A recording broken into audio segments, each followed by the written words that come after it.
And the recording has started. Thank you. Welcome. Thank you for starting that. I really appreciate that. Welcome to the January BPAC meeting. I would like to call the meeting to order. I would like to start with roll call. I guess I'll start. Valerie Fennick, Chair, present.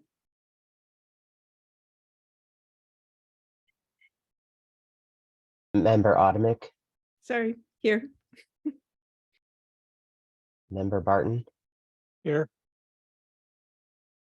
Vice Chair Kuzma. Present. And our newest member, Stone. Here. All right, we have quorum and we can move forward. I would like to start with item 3 on the agenda, which is oral communications from the public. I would like to note this portion of the meeting is reserved for persons wishing to address the committee on any matter not on the agenda. Speakers are limited to 3 minutes, and state law prohibits the committee from acting on these non-agendized items. For any members of the public who have comments on our agendized items later, we will be getting to the rest of the agenda momentarily. This is a time for things that are not on the agenda. Do we have any members? I see one hand from Bruce England. I was wondering if someone could unmute them. And Brandon, would you like me to time? No, I can do that. Great, thank you. All right, thank you, Bruce. Thank you, Chair. Do you hear me okay? You sound great. Thank y'all. This is actually an action item, but I don't think it's going to be a problem. And Brandon, you don't need to answer this because I know you're not well, so wish you speedy recovery. But the URL in the agenda is still lacking the code for the Zoom session, and I'm hoping that in future BPAC meetings you can put URLs in the agenda files that include that, so that can be a single click thing. Asking all the advisory bodies this and not singling BPAC out. Gradually, progress is being made. That's all I wanted to bring up. Thanks. Thank you, Bruce. I really appreciate it. I also see a hand raised from a member of the public, Holger. And Holger, you are. Yeah, I'm you are able to. Hello. Yeah, hello. Hi, Holger. And Holger has slides, which I will bring up. Good. Right Yeah, now. that would be great if you can show the 3 slides there. And can everyone see that okay? I see it. Yes, yeah. I can. I like to point out about some recent improvements which has been made with good intentions to increase bicycle safety in the area here around, but at least in my opinion, which reduce the safety for cyclists in some situations here. For example, this one in Palo Alto on Hanover Street, crossing Page Mill Road, where the complete road was resurfaced, repaved. On the small photo on the right shows the previous conditions with barely any street markings, and the new conditions in the large photo on the left, which nice clear street markings and bike lanes, the bike lane between the straight ahead car lane and the right turn car lane. But the problem with that is if you are waiting or riding on the bicycle lane as cyclists, cars are speeding along you on the right side with high speed, much faster speed than I noticed before. And I'm riding there maybe once a week almost. And previously with no street markings or almost no street markings, it was much safer because cars, maybe they were confused that they drove slower, but I felt safer before. It's interesting observation maybe. And the next slide, please. This is similar in Mountain View here at California Street. And here also the straight ahead bike lane. But here the problem is more that the car lane is much too narrow, the right turning car lane. So a normal today SUV would not fit into that to keep enough 3 feet distance to the cyclist. Next slide.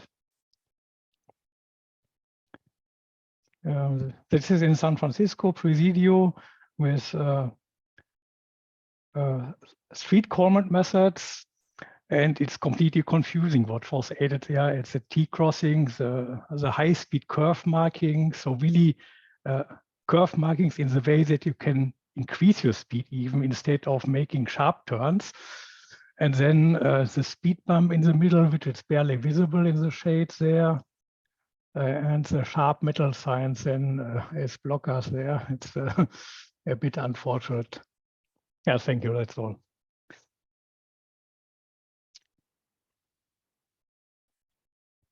Thank you, Holger. I really appreciate the slides and to see the visuals of some of those bike things that you raised up. Thank you so much. I don't see any other hands raised from member of public. So I will move on to item number 4 on the agenda, which is minutes approval 4.1. The minutes are from the November 30th, 2022 meeting. And I believe, just a point of record, that Member Stone, you are allowed to vote on these if they look accurate and complete, but you may also abstain. I know you were not here, so that is up to you to decide what at your comfort level, but there's no rule saying you cannot have an expressed voice on this, particularly if you found any errors. Do any of the BPAC members have any comments on the minutes? I see Member Adam. Yes, there was, just for the random committee comments, it says that I said that Fremont has great bike infrastructure. If we can correct that to say that I read an article about Fremont having great bike infrastructure. It was, and you don't need to add anything else, but I ineffectively brought it up to say that probably someone in Fremont's PR department is reaching out to publications to advertise their good work, and just to wonder whether Mountain View could do the same. But anyway, if we can just change it to that I read an article. Thanks. Thank you, Member Adamic. Were there other comments on the minutes from November? Are there any public comments on our meeting minutes? I don't see any. All right. With that change, I forget, do we need to make a motion to change the minutes or for that correction? So I would just put it down as approve the minutes from the BPAC meeting on November 30th, 2022 with the following edit. Adamic read an article that Fremont had great bike infrastructure. Does that work? I think that works as a motion. Is someone willing to make a BPAC committee member willing to make a motion to approve? I'll make a motion to approve the minutes with the amendment regarding Member Adamic's comments. I'll second. Thank you. And I heard a first from Vice Chair Kushmal and a second from Member Adamic. All in favor? Aye. Aye. Aye. I see. I heard an aye from Adamic, Kushmal, Fenwick, Barton, and I believe Member Stone as well. Is that correct? I didn't catch the whole meeting, so I will abstain. Okay, you're going to abstain. All right, so that was 4 yeses. So any no votes? And then abstentions? I believe Member Stone, you said you were going to abstain. All right. So that is that the minutes have been approved 4-0-1 with 1 abstention. And we had no unfinished business. So this gets us to item 6.1 on our agenda, which is the election process for 2023 chair and vice chair. So we are, as is our custom in the first meeting in the new year, we as the BPAC elect a new chair and a new vice chair to take us through the next year. It's been a great pleasure for me to serve here. There is a great memo from staff on this that details the process. Staff, is there any additional presentation beyond the memo? I see a no. So basically, we start out with taking nominations for chair, and we run the election for chair first, and then we'll run the election for vice chair second. So is there anyone that would like to stand for chair in 2023? I'll nominate myself for chair. Great. Member Kushmal is standing for 2023 chair. Is there anyone else that would like to stand or nominate someone different than member Vice Chair Kushmal for the chair position?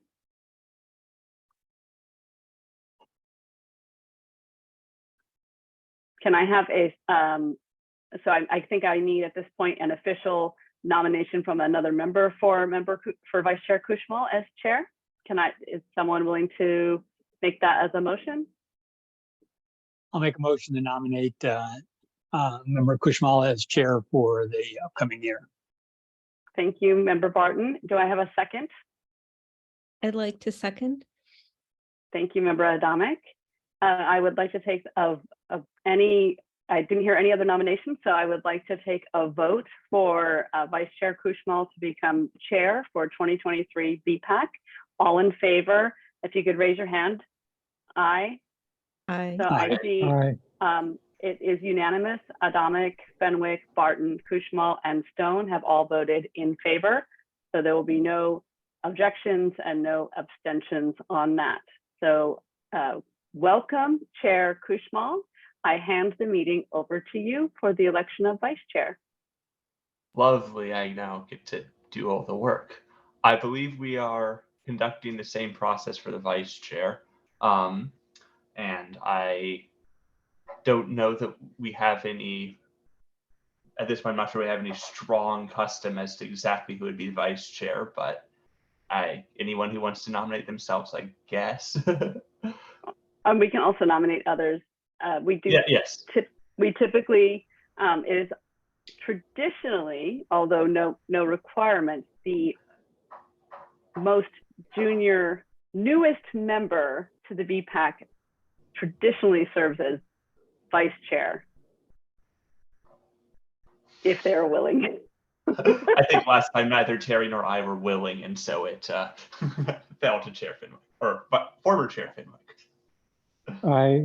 I would be willing to serve as vice chair. In that case, so- I am. Are there others that want? Oh, I'm sorry. Gosh, I'm not chair anymore. I'm going to shut my mouth. Sorry, Member Chair Kushmal. Yeah, so I hear Member Stone nominating himself. Anyone else want to nominate themselves? All right, hearing none. Do we have a motion for that? Fenwick, I am making a motion to nominate Member Stone as vice chair for 2023 BPAC. Member Adamic, I can second. All right, great. So we have a motion from Member Fenwick, a second from Member Adamic. I guess we will take a vote. All in favor? Aye. Aye. Aye. That appears to be unanimous to me. So we now have a vice chair for the upcoming year. I'm not sure if we at any point needed to take public comment on that item, but I do not see any hands raised on that. So we will continue on to the next item, which is 6.2, and is the active transportation collision and bicycle theft report. I assume that is Mr. St. Clair. Nope. Okay. I can handle that one. All right, so if we want to bring up the PDF, I can show you all of the bicycle and pedestrian collisions for quarter 4 of 2022.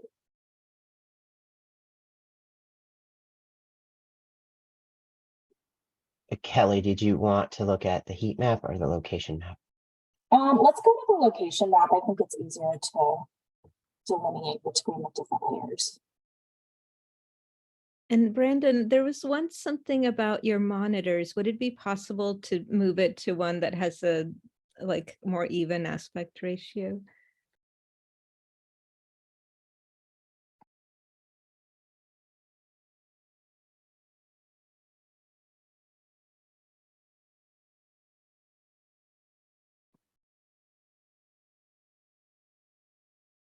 Oh, great. Thank you.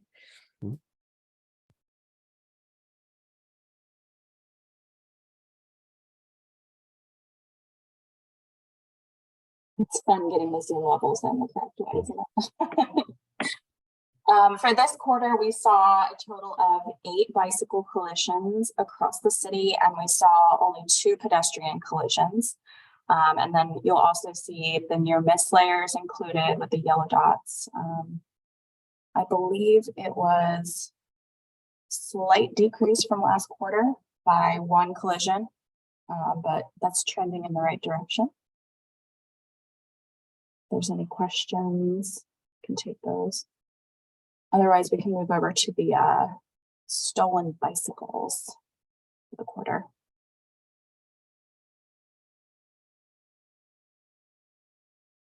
Actually, since member Adamic has her hand raised, do you have a question on that topic? Yes, it just occurs to me. I remember that one of the near misses, when you read the description, someone describes a bicycle getting hit and knocked over. Would you ever count that as a collision, or is it strictly like there was no police report, therefore it doesn't count as a collision? It's just a near miss. Yes, so if it's not reported to the department, we have no way of vetting it, and we have not taken a report. So that would not count as an actual collision. We do encourage people to file a report if they are hit. That way we can keep track of our numbers more accurately. Thanks. Mhm. Is it possible as a member to make a comment before we move on? I think we prefer to keep the comments to the later section. I don't. Yeah. Thank you. Okay, moving on to the stolen bicycles. We had 62 stolen bikes in the city. That's also up from last quarter, just slightly. Nothing really out of the ordinary to report. They continue to be through burglaries, residential, and also petty theft and grand theft. And a slight reminder, if anyone does have bicycles stolen in the city, make sure you're taking note of the serial numbers and reporting that when you report the theft. That is a lot easier for us to track and hopefully get it recovered for you.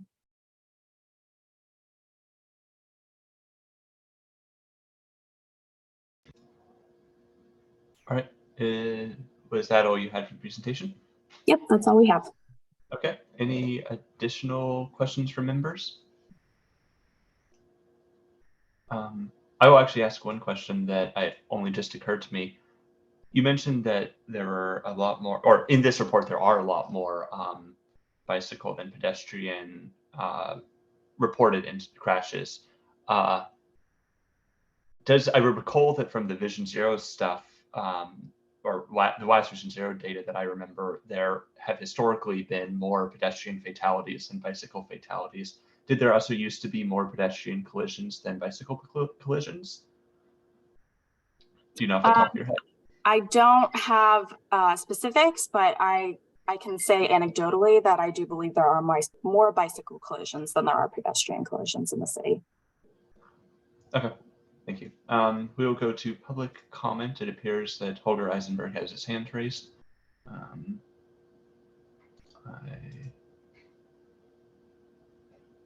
I'll allow him to speak in just a moment. Okay.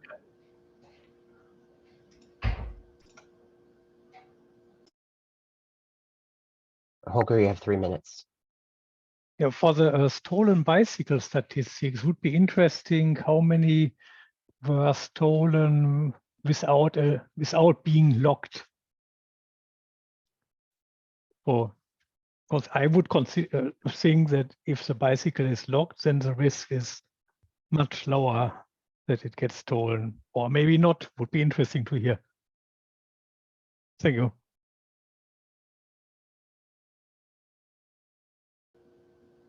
Brandon, would you like me to respond, or are we just taking the comment at this point? If you can respond, that would be great. I think that's in order. Okay. Yeah, we always recommend that you lock up your bikes. It definitely deters the crimes, but it does not stop them. Unfortunately, we have some crafty criminals all over the Bay Area. And unfortunately, we just don't have a way to pull out the data. In a way, we would have to go in and read every single report, which would take a lot of time, and we just don't have the capacity to do that right now.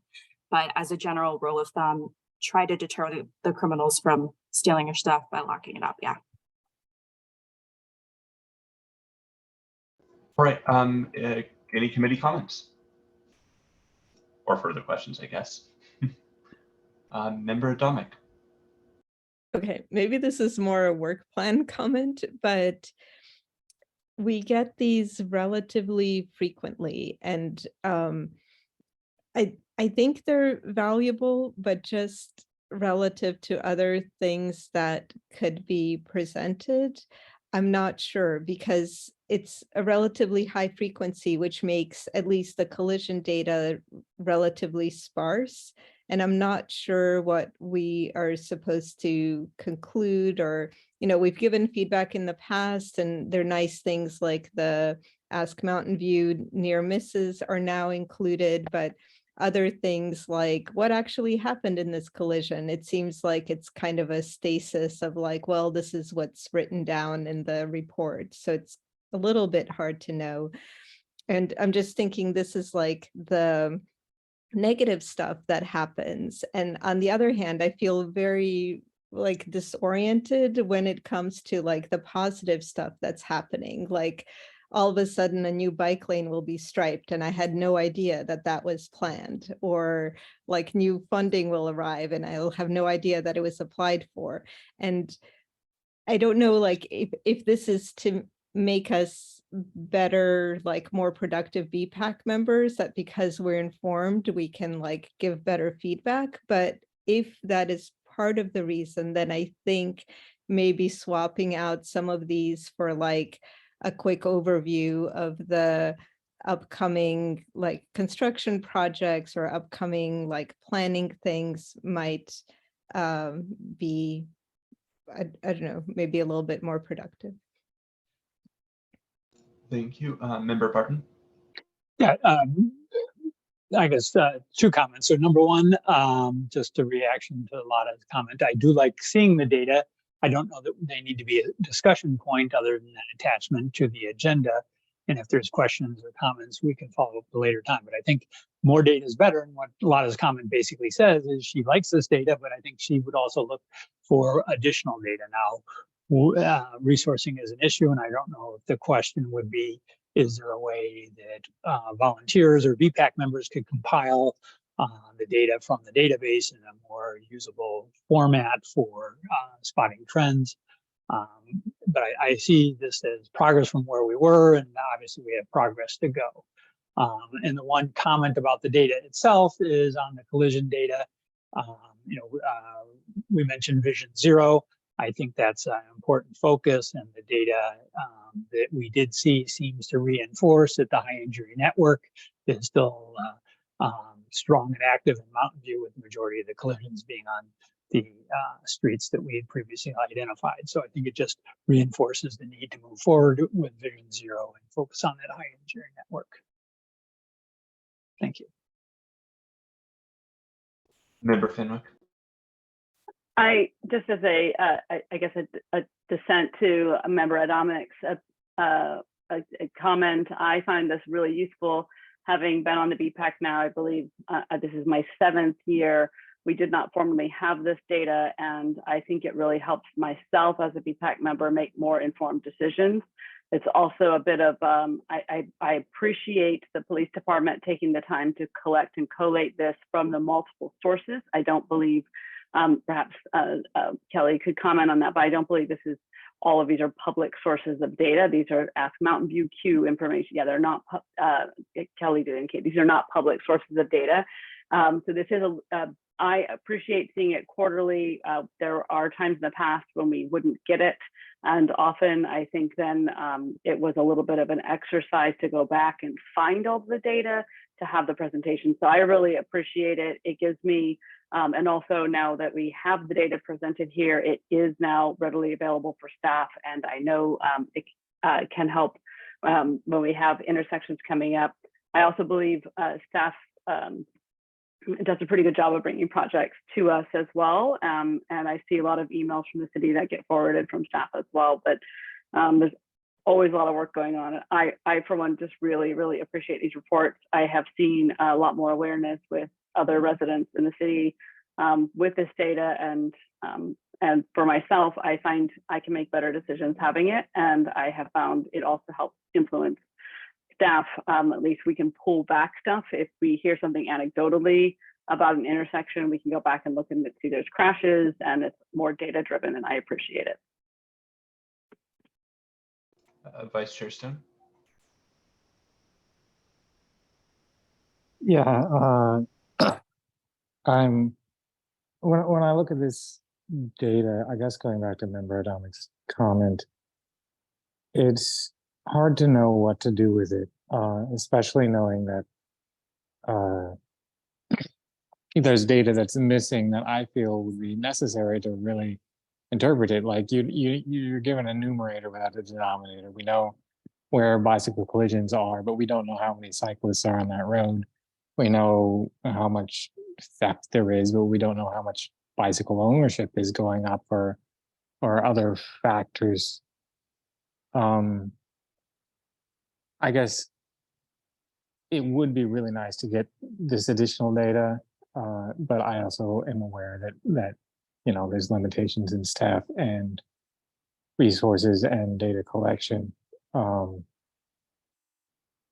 guess my comment is to coincide with Member Adamic. It's hard to know what to do with this in absence of more data, but also as Member Fenwick said, data is good. So I'm very happy to have the data. So I guess that's my comment. It's nice, but it would be really nice to have more data such as ridership data or even kind of a guess of how much is not reported. I know there was a collision in front of Randall's Elementary that was not reported because they chose not to file a police report, I think last month. So it's, you know, it's good to have data. Better data is always better, but it may not be practical to achieve. All right, thank you. Yeah. Oh, Brandon, do you want to say something first? I'm sorry, Chair. I didn't want to cut you off. Just when you all done making your comments, I just wanted to make a message from staff. So go ahead. Sure.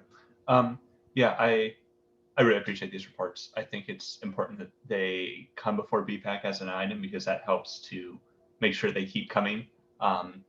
I would not mind them being semi-annual instead of quarterly, because we are getting to have more and more on our agendas, and I would not mind being able to keep the meetings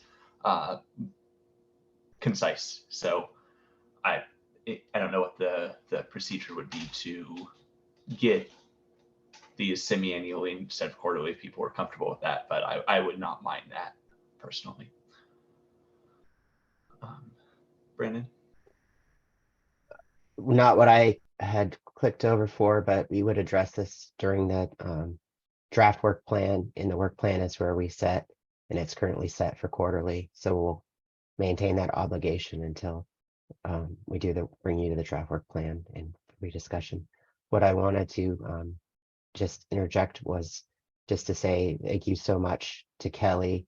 Kelly will be moving on over to Maryland. So this is a major loss for us. She's been great to work with since I've been here. And I just wanted to say thank you to her.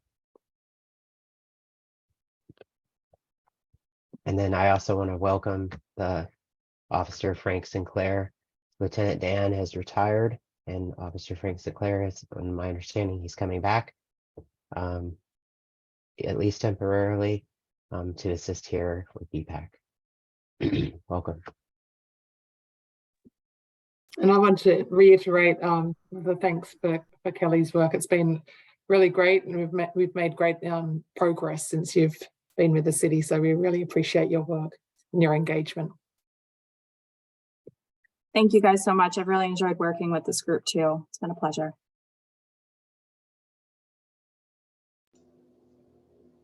All right, thank you. If we do not have anything else to cover on this item, we will carry on to the main feature of the night, item 6.3, the Castro Bikeway feasibility study. All right, and I'll be giving that. I'm going to give it a little bit slower than I ordinarily might. So let me go ahead and take the screen.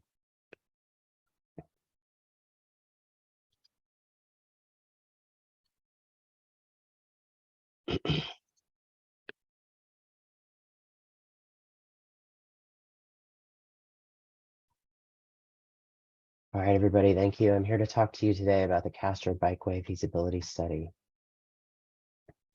So what we're looking for from you today, staff is going to be recommending short-term alternative 2, and we'd like to know if BPAC supports that recommendation.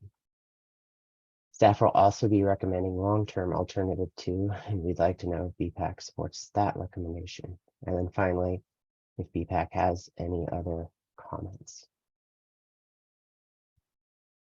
So the goals of the project. First is to support the council's major goal of mobility and connectivity. So creating a mobility network across the city of Mountain View that establishes green corridors, promotes transit, safe transportation, reduces single occupancy vehicles, and increases walking and biking. The goal of the study itself is to improve bicycle accommodations from El Camino Real to California Street. And here you see the project area.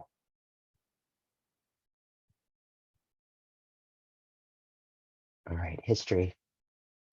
This was brought to the BPAC in August of 2020 and brought in April of 21. In April 21, 3 alternatives were presented. Alternative 1 is class 2 bike lanes throughout. Alternative 2 was class 3 sharrows, multi-use lane markings throughout.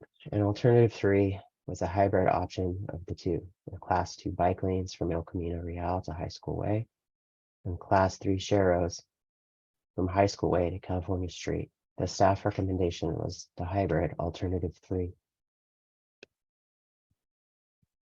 The BPAC made 2 motions that day in April of 21. First was supporting alternative 1, which was bike lanes throughout. They did not support the staff alternative of the hybrid option. They also requested the pedestrian scramble or the elimination of a left turn lane to provide for bike lanes at Church and Castro. Next, they made a motion requesting consideration of a conversion of angled parking to parallel. And we wanted to be responsive to BPAC's comments. In early 2020, we updated the agreement with the consultant and took a different look at the project. Part of that look was to take a short/mid-term approach, which is 3 to 7 years, and a long-term approach of 8 to 20 years. By having the long-term approach as an option, we were able to better respond to the BPAC's concerns in a way that the short and medium term did not allow for us to do. Let me now walk you through some of those alternatives. First, we'll start here with a short-term, medium-term alternative. Now, what we see here is El Camino Real to Yosemite, and this is for all of the short-term alternatives. After the work on El Camino Real by Caltrans, which should commence this year and take about 18 months, the city, with money that's already been set aside, would begin to work on a protected intersection at El Camino and Castro. And you can see here this concept of a protected intersection with a protected bikeway in the southbound direction, a buffered bikeway in the northbound direction with a buffer space against parked cars with parallel parking instead of angled. This would be for all alternatives. This allows the space behind the trees to be utilized for other things, including bike racks, art, plants. We have an example of what that art might look like. If development occurs, Fairmont may be be vacated and closed per the downtown precise plan. If that does occur, then this would allow for additional parking, parallel parking. And then lastly, there's pedestrian refuge island provided as part of that project. So again, this would be for all of the short-term alternatives and consequently also, of course, all of the long-term alternatives. Now moving north in the project area. So for short-term alternative 1, this is bike lanes with existing parking. And we see the existing parking here is angled. And we have brought the bike lane farther than it was in the past. We brought it up as close as we believe possible to the intersection. Once we reach the intersection, we do switch to arrow markings in order to preserve the 8-phase signal that does provide pedestrian protections at the intersection. North of Church, it's the same situation with arrows provided near the intersection, maintaining the protection for pedestrians at Church and Castro, but providing bike lanes to the extent we can. The bike lane turns into a class 4 protected bikeway near the Kaiser Permanente driveway in the northbound direction. It is utilizing tough curbs, and the tough curbs are a rolled curb without a vertical flexible post. The without the vertical flexible post is important because in order to maintain a clear unobstructed area for fire code, we cannot have a vertical obstruction.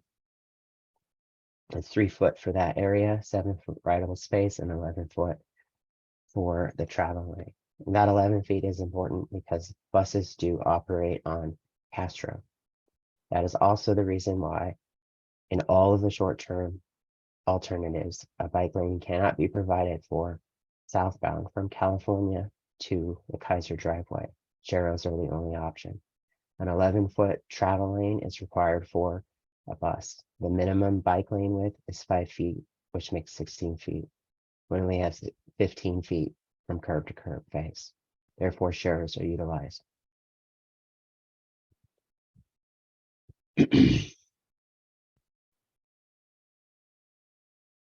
At Mercy, North California, we have more of the same. Arrows, existing parking, and we have a protected bikeway. Here in this location and in all of the alternatives, including long-term alternatives. In order to provide for a bikeway, in order to also comply with fire code, the parking in this area has to be prohibited. That's a loss of 7 parking spaces. In order to offset that loss of parking spaces, bike racks have been suggested, providing an increase of 10 bicycle spaces. In order to support fire code, you have to have 20 feet of clear unobstructed space without parking or 26 with parking. This is currently 21.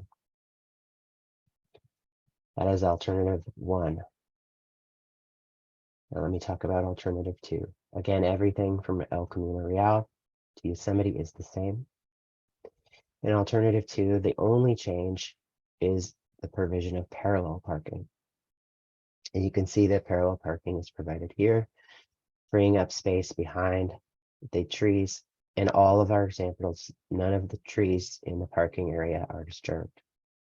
And here's what that could possibly look like.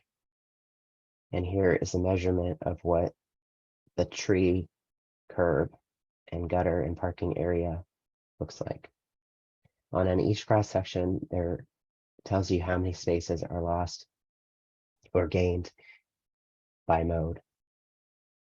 At the end of this, I do have a summary slide that shows in total all the parking spaces lost or gained by mode. With the parallel parking, we lose 12 total spaces across the project area. With angle parking, we lose 7.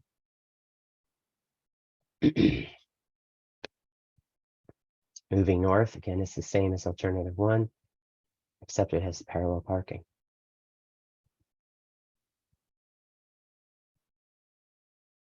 And that is also the case here.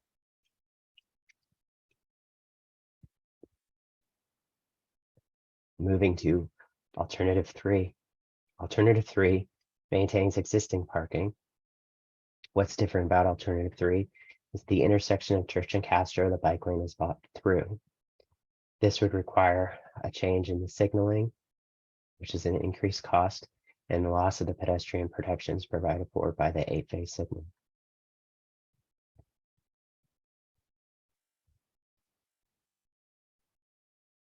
That's the only difference in alternative 3 versus alternative 1.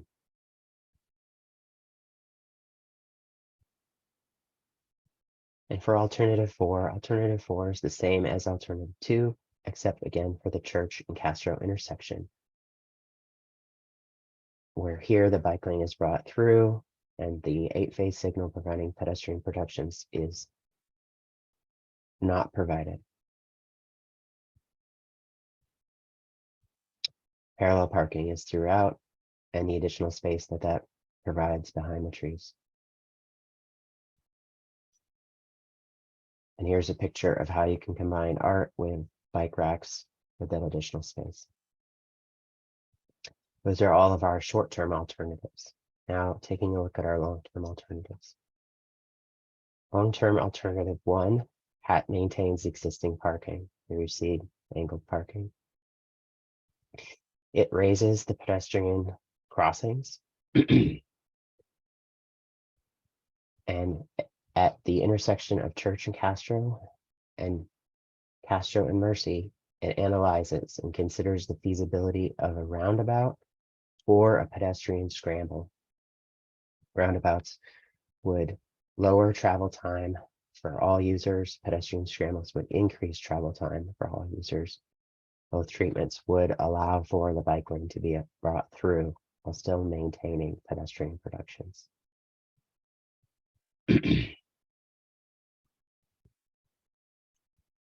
It's brought through until you reach the Kaiser Permanente driveway.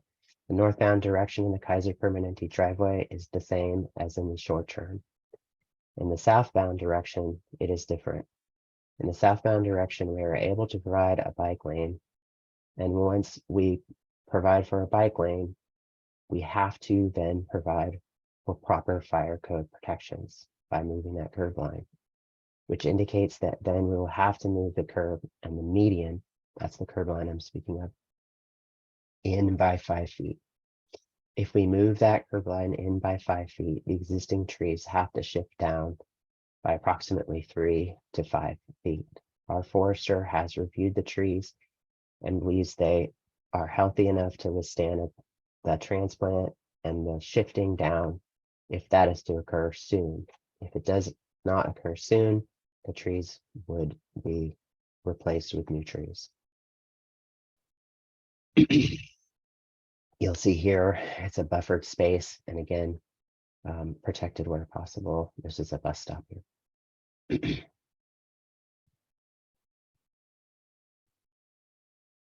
Again, at Mercy and Castro, the feasibility of a roundabout or pedestrian scramble would be considered.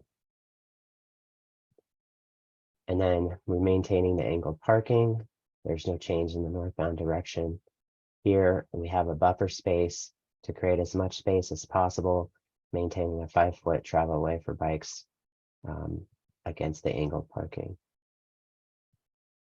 And as we reach Castro and California intersection, you see here a rough version of the roundabout. Now this roundabout, we do show it here in the long term, although we do believe it is possible that it can be in the short or medium term as development and design is occurring quite rapidly on the PEDMAL, and this would be part of that PEDMAL project. And what we are suggesting for that roundabout, this is a much bigger roundabout, so we're not suggesting this for Castro and Mercy. This roundabout would have full protection of the bike lanes throughout. And you can see here what that might look like. For Castro and Mercy, I do want to make clear that a roundabout would not require additional right-of-way to be purchased or any existing buildings would be disturbed. However, it would require the curbs to move back, especially at Church and Castro, in order to accommodate a roundabout.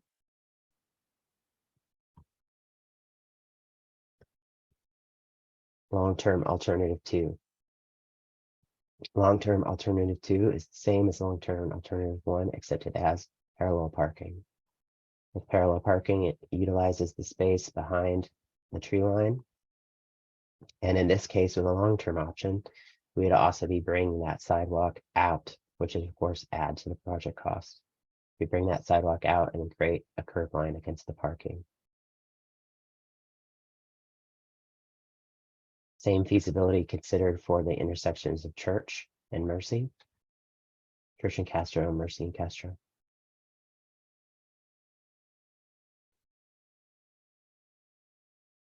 The same median changes would occur in order to provide the southbound bike lane.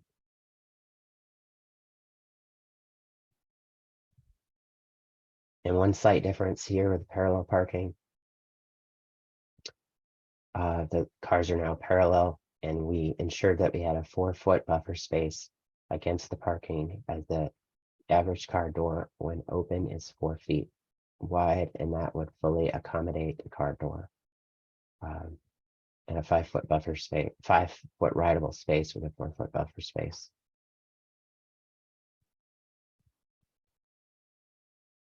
And that's my overview of the drawings. Now I'm going to switch back and provide a quick summary and then recommendations.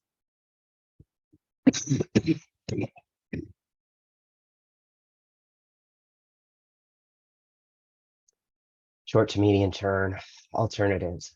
Alternative 1 provides some bike lanes. It maintains the angled parking. It loses, as all of these alternatives do, lose 7 parking spaces for motor vehicles, but increases parking space by 40 for bicycle spaces. The relative cost is the lowest. For all of our short-term options, there is no change in the level of service. Alternative 2 provides some bike lanes and also bike racks and art. It does that by providing parallel parking and reutilizing the space behind the street trees. It does, however, have an increased loss in motor vehicle parking of 5, so 12 total loss of spaces, which can be offset with, we're suggesting, additional 94 bicycle parking spaces. However, it is slightly more expensive. Alternative 3 provides bike lanes throughout. Where possible, we still cannot provide bike lanes in the southbound direction from California to Kaiser. It also provides the bike lanes through Church and the Castro intersection. It has angled parking, a loss of 7 motor vehicle spots, an increase of 40. It does have an increased cost because of the changes that would be required at Church and Castro. Alternative 4 is the same as alternative 3, except it has parallel parking instead.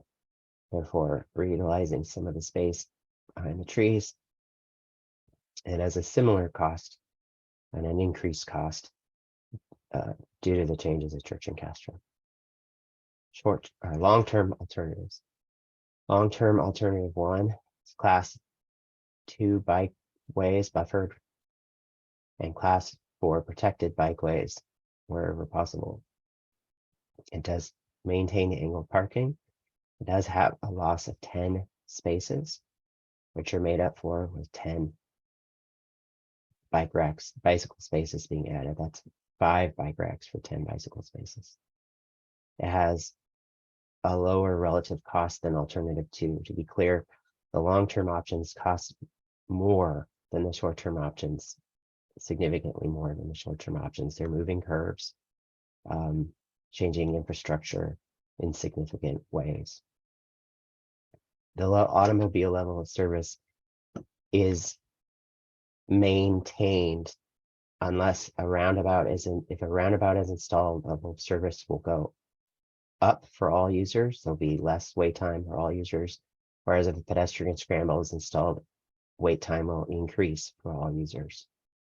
That's the same at all the intersections. Alternative 2 has parallel parking. And I should have noted that parallel parking is a significant decreased risk of crash for all users and a decreased risk of crash severity for cyclists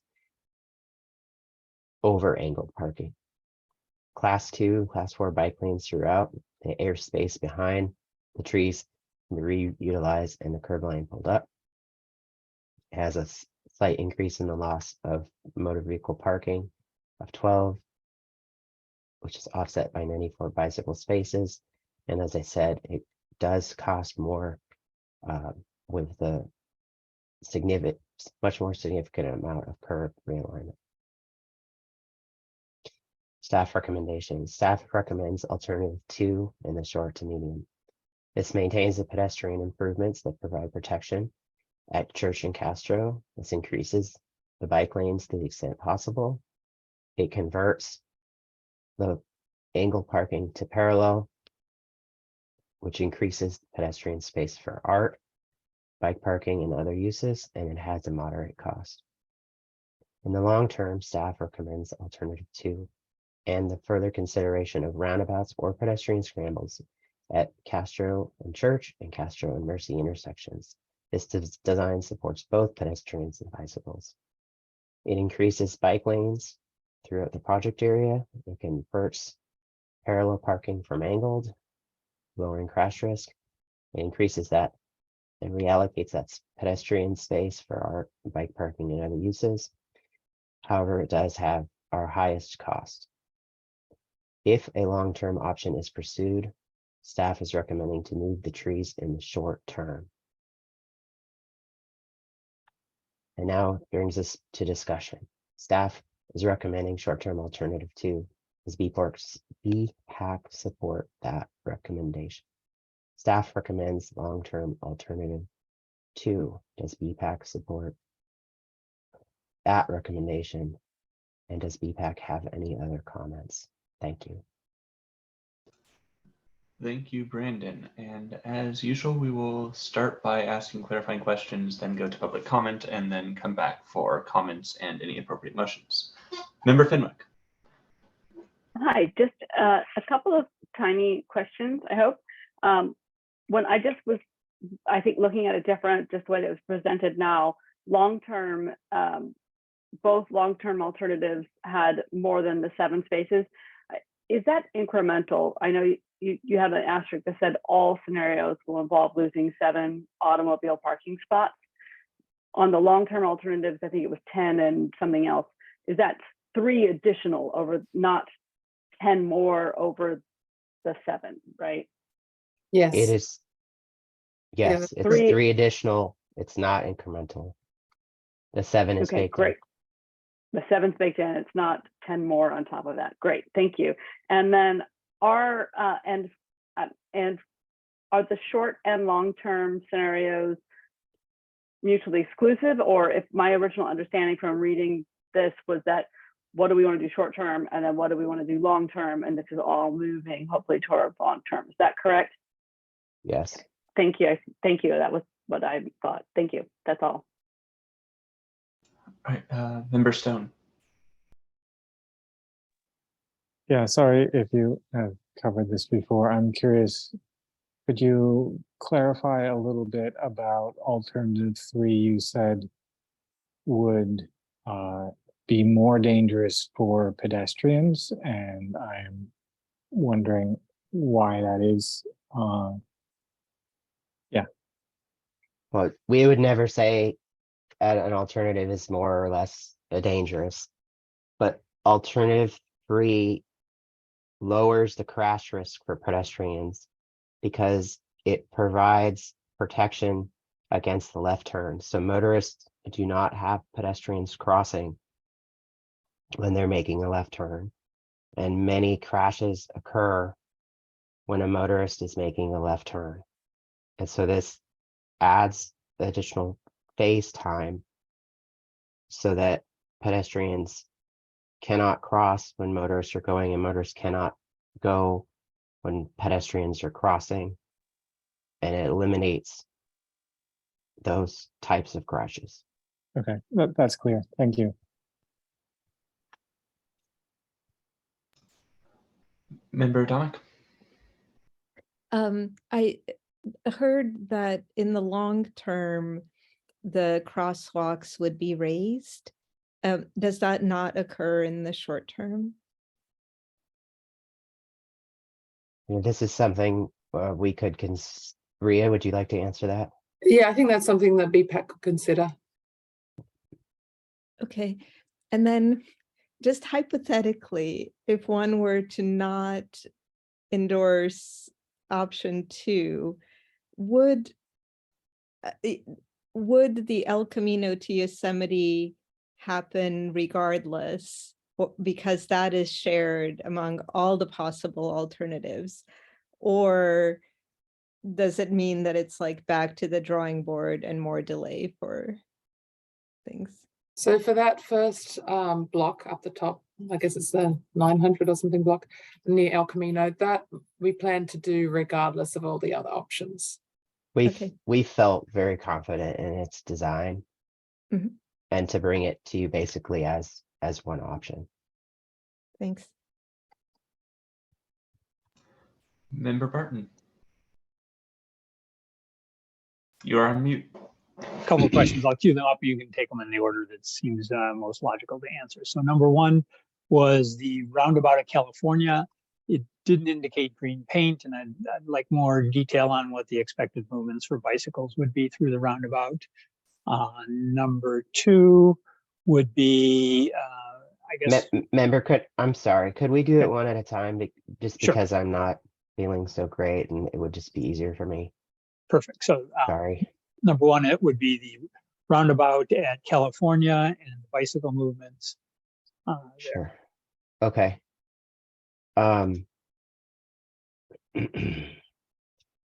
So this is what we're proposing. This is a feasibility study. So this does not mean that this is what would show up in the design, but if this is approved, the designers would be directed to take an approach that looks like this. And this approach is based off of Massachusetts DOT's design for protected roundabouts, which to my knowledge is the most detailed and in my opinion, most protective version of a roundabout. And the way that the bicycle travels, if you can see my cursor, it travels this way. And you would make a right, you would come around here. And at this point, you have a potential conflict. And at this point, you have a potential conflict. And then you come back out. And it eliminates. I'm not seeing your cursor. It's very faint. I think because of the high resolution display, it's hard to I see. think I could use a highlighter. Perfect. Maybe. So basically the green paint stops because it becomes a protected area at that point? Yes. Now, this would be the path of travel and it reduces the conflict points. I can't remember how many are presented in a traditional intersection, but it reduces them quite a bit to just 2. And it gets the rider inside of the field of vision of the driver very quickly.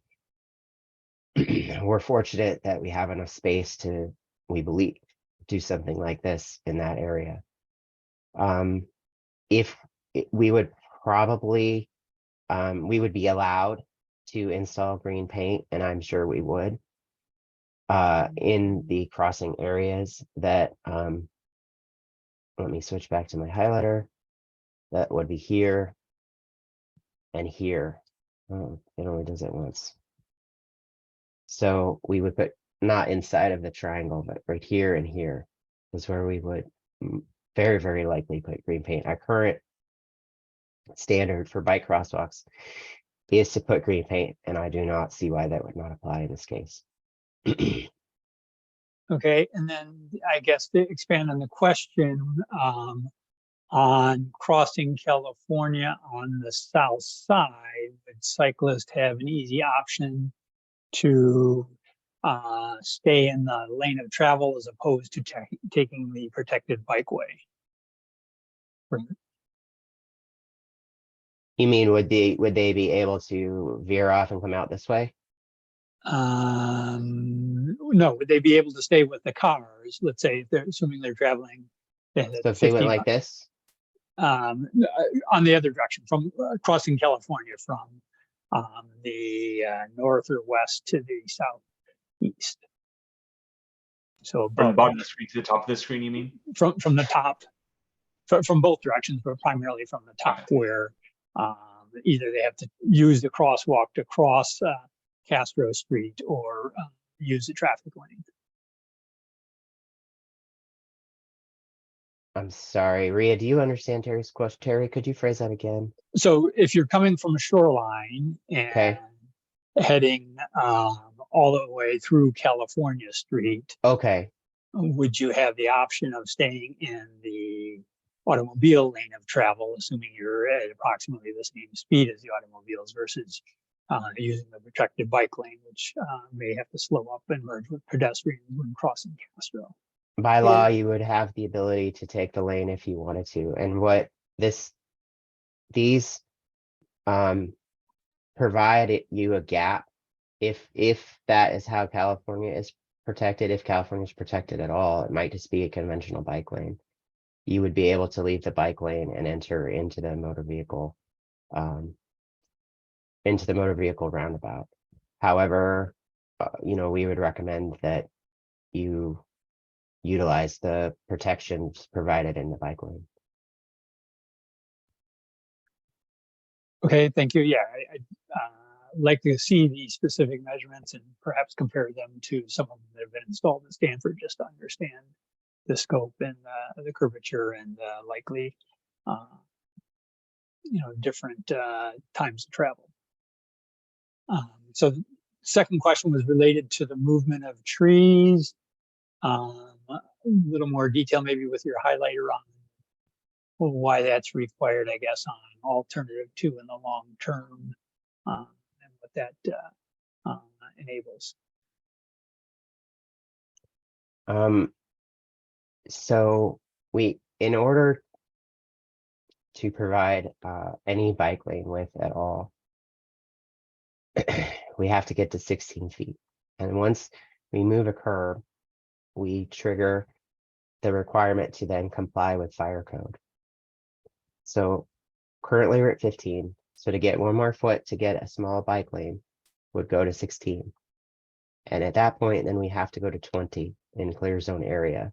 So you see 11, 5, and 4, that makes 20.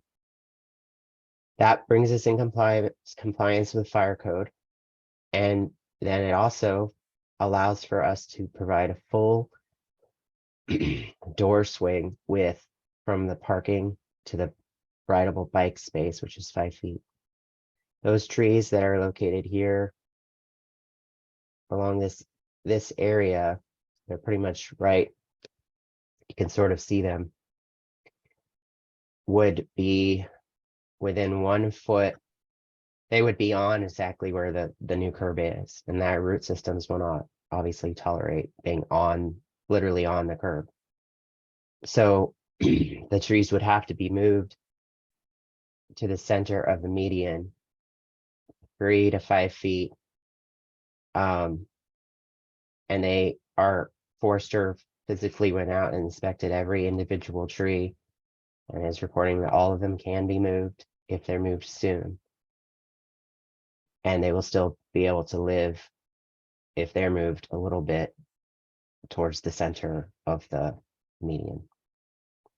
Got it. So I think the photographic overlay there shows 2 rows of trees with plantings in the middle, and the 1 row would be moved closer to the center line, as I understand it. Okay, and then final question was related to Member Stone's question about the increased protection. And what specifically is the phase change on which intersection was that reference to? Because I think Church and Castro already has full phase protection for pedestrians. So was the improvement to Mercy then, or where was that improved protection offered? I think that member Stone was asking, excuse me, Vice Chair Stone was asking in the short term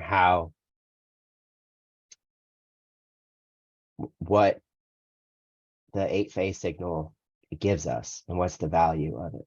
And if I'm misunderstanding, member Vice Chair Stone, if you could please clarify your comments. No, yeah, and short-term alternative 3, you were talking about removing the phase in order to allow bike lanes throughout, and I was clarifying what that would mean for the increased conflict, I guess, for pedestrians. Okay, that you had yes. mentioned. Yes, I now understand, because I thought it was adding, but it's actually removing an alternative 3 that was being referenced. So thank you for that clarification. No further questions at this point. Okay. I had one question that had not occurred to me as a question during the original or during written questions was the original motion to ask about angled versus parallel parking in the April 2021 meeting also was phrased in a way that included potentially removing parking altogether to for safety or for simplifying the design or whatever. Was removal of car parking entirely considered for either the short or long-term designs?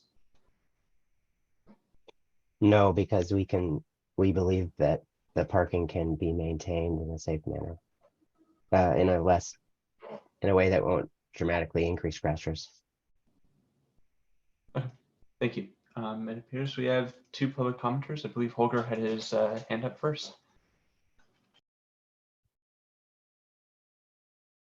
And Holger, I'm going to click to allow you to talk. Please unmute yourself. You have 3 minutes. Hello, yeah. I was wondering if, when considering moving to parallel parking, also the alternative of reverse angle parking was discussed. Reverse angle means that the car is backing up in reverse into the angled parking, and that decreases the bicycle risk drastically, because when you leave the parking spot with the car, you sit on the left and you look to the left. That reduces the risk, and when you back up into it, everyone on the car street has to stop anyway, and you have to make clear signals with the with the reverse signal. And it might be possible here in this case if the trees allow that. And in general, I'm in favor of reducing the 8-phase Church Castro crossing to fewer phases, because the 8 phases are not needed there. Cool, thank you. Do we have any response from staff on the reverse angle one in particular question? Yeah, I can respond on that. So that was actually considered at an earlier stage. And the feedback that we received was that in the United States, people have difficulty using reverse angle parking. Yeah. So it was not advanced any further. But parallel parking, you have the door opening lane blocking the complete bike lane, because an SUV door is 4 feet or more wide. Yeah, it's difficult. Yeah, thank you. If I may add, additionally, with the trees, we made an effort, a pledge almost, to not affect the trees that are in the parking area. I think Yeah, sure, that makes sense. they would be not well tolerated by the public. But I don't think back in angled parking would be tolerated by the public anyway, but especially adding an obstacle. It would probably not last very long. And I believe next we have Bruce England. Bruce, you have 3 minutes. Thank you. I will rush through these, and Brandon, for the sake of your sanity, I will send these all to you by email, these topics, so you don't have to madly write these down as I talk through them. And also there's a lot of detail here, so I hope that you might have already covered some of these. So don't worry about that. So you talked about the trees can be moved if they're moved soon. So my question is, how soon can they be moved so that that process can happen? The Ludwig's property in particular looks like it might be cut off there. I assume that the businesses have been consulted to make sure that they're content with the changes that will happen. And the California Castro Roundabout is its own CIP project, right? So I'm not sure why that would be discussed as part of this. I'd like some clarification there. I agree with Lotta's comment about raised crosswalks. That could also be similar to what might happen at Evelyn that Celia Paymer brought up at an earlier meeting. I agree with Holger about the Castro Church intersection being sort of phased to the max when it's such a small intersection as it is. I try to avoid that intersection myself at all times. So keeping it less complex is great. If the speed limit can be brought down throughout, I'm not sure what it is right now, but even down to 20 or something would be great. Just slow everybody down so we don't need to worry so much about safety. Question about LOS, is that for all modes? I was not clear on that. And Brandon, I think we talked about this, but the underlying maps are out of date. Doesn't show the structures that are there currently. And then bike racks are needed on that south end of California Street, given the plans for the Ped Mall. I'm sure that's been considered, but the more bike racks at that north end of the project, the better.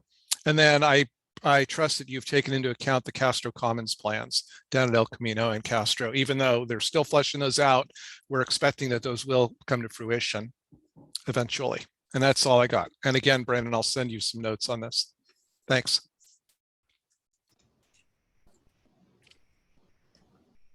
Just to pull out a couple of questions that I heard in there to have staff respond.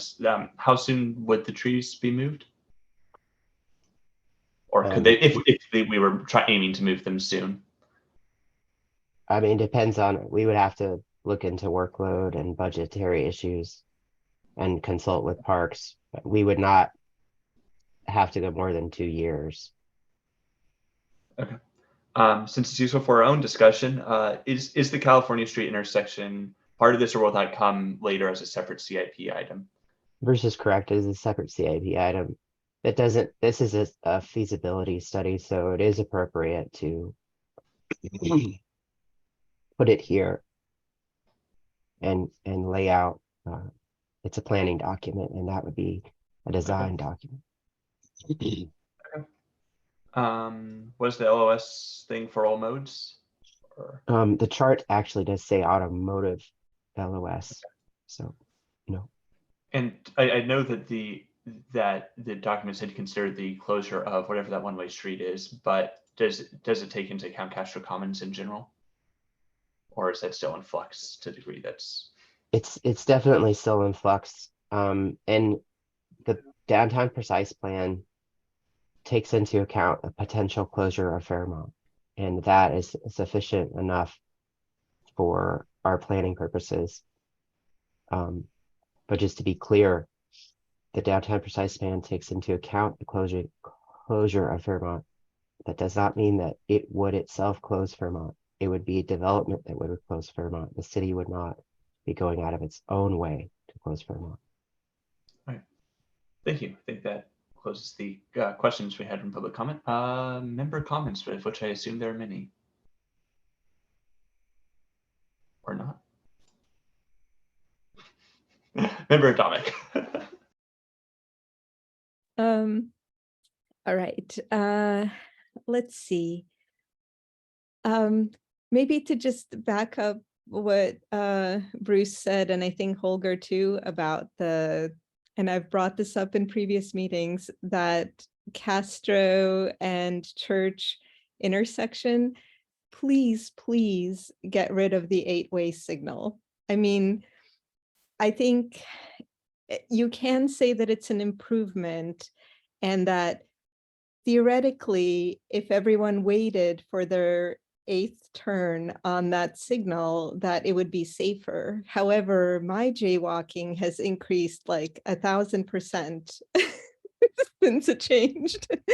And I think it would be wise or, advisable to do a study or something, just to go out there for a few minutes and see how many pedestrians are waiting for the walk signal before declaring that it's safer for pedestrians. I could be wrong on this, but just from like casual observation, I think it increases jaywalking and might not be needed. The other thing is, I've said sorry about this, like so many Ask Mountain View tickets, for whatever reason, my bike is not picked up at that intersection. So a simplification, so like it's not detected. And this has been true over a long period. And it's just this intersection, like somehow for other intersections, it works, even ones that aren't marked as like bike, like stand here, like it picks up my bike.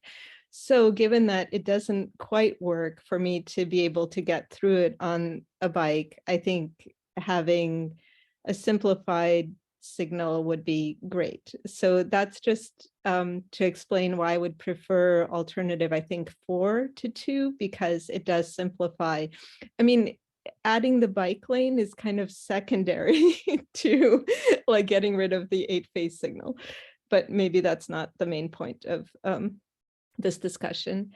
I went there this morning, kind of walked along. Maybe that's not the high traffic time for Castro, but the traffic was very light. And in particular, it was very, very light between Mercy and California. So when we're talking about we're going to be moving trees and, there's like a long-term alternative and so on, given that there's so few cars, I mean, maybe I have to go back during lunch or something to see like a lot of cars going on that section of Castro, but really like, where are they going? They can't go straight, they have to turn. If that is going to be very low, like utilization by cars, then I wonder if we can take like Bruce's suggestion of like slowing things down. What if we made it like sharrows or kept to the sharrow, but somehow made the cars be guests? So everyone can use that section and cars can go there, but they really should feel like they're guests. And for moving trees, I appreciate that and they know more than I do, but you can move the tree and it might survive, but cork oaks normally grow to 60 feet.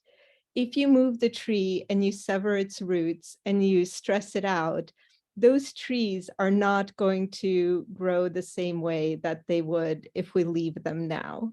I mean, leave them in the ground. So I would not support the long-term alternative to move the trees. I would prefer something that instead slowed things down sufficiently so that all modes can exist within the existing structure. Overall, I think switching to parallel parking sounds like a good idea. That's great. Yeah, just to reiterate the raised crosswalks, like still that section between, I guess like where Yosemite comes out, a lot of school kids come out there. I guess probably a stop sign was considered and rejected. So I think the least we can do is like make it bumpier. So it's not this like very long uninterrupted stretch for cars. And then the last thing, I mean, maybe this is more for the arts committee, but whenever I see like random art, I know it's like well-intentioned, but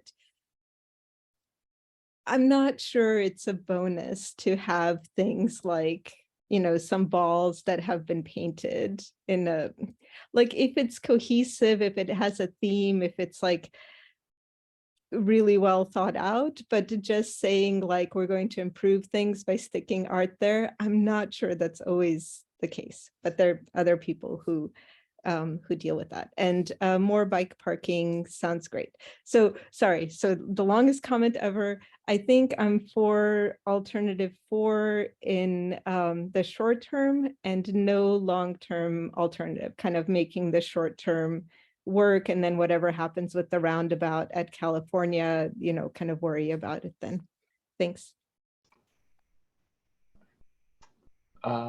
Vice Chair Stone, and I think Member Dominic did end up hitting all the questions, but as a reminder, it does sound like there are 3 questions that we're trying to be hit on. So, yeah. I can back up some of Member Adamic's observations of the intersection. It does seem to me that there's a lot of jaywalking going on. Well, just in general on Castro, but in that intersection in particular. And I don't know if it's confusion about the pedestrian mall or other things, but it does seem like it's a super long wait. And also, I have had trouble getting that light to signal on my bike so much that I go through Mercy now if I'm going across Castro. So yeah, I can back up both of those comments. I'm thinking about the kind of the area with the median between I think Mercy and California. What I don't like about the short-term alternative, and I don't know if there's any solution to this, but the problem with a 15-foot travel lane with a Sharrow is that it's fine if the cyclist takes the lane and the motorist is patient, and they ought to be patient because there's not really anywhere to go, right? Why are you in a hurry? But the observation is that a lot of cyclists, especially young cyclists, stay to the right as much as possible. And there, even though there is no safe way for a motorist to pass a cyclist on a 15-foot travel lane, it still happens. I've seen it happen. I had the thought of narrowing it to 11 foot, putting planters or something. But I don't know if that would trigger fire code and then you have to make it 20 foot. I don't know. I guess I'm saying I'm conflicted. I mostly prefer alternative 2. It looks really good. But I'm worried about that intersection and about the 15-foot travel lane. I should say, clarify the short-term alternative too.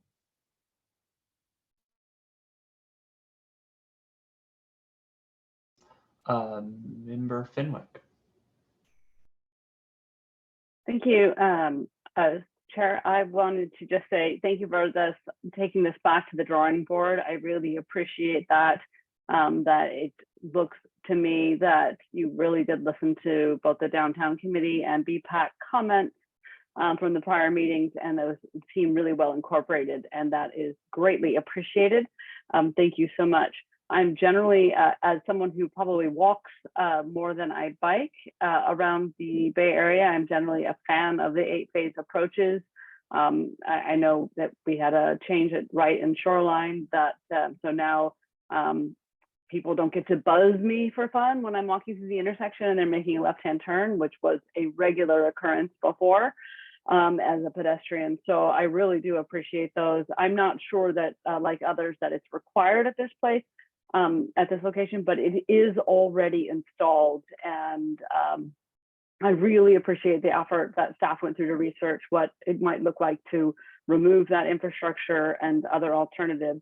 I think what is proposed here is seems to me very safe for both the short-term and long-term. I appreciate both alternatives. I believe it was the staff recommendations of alternative 2 for short and for alternative 2 for long-term. I support both of those. I believe I like, first of all, I mean, as committee has asked you several times, like what can we do quickly and what can we do longer term, and keeping that long term in vision. And this is an outstanding example of just that.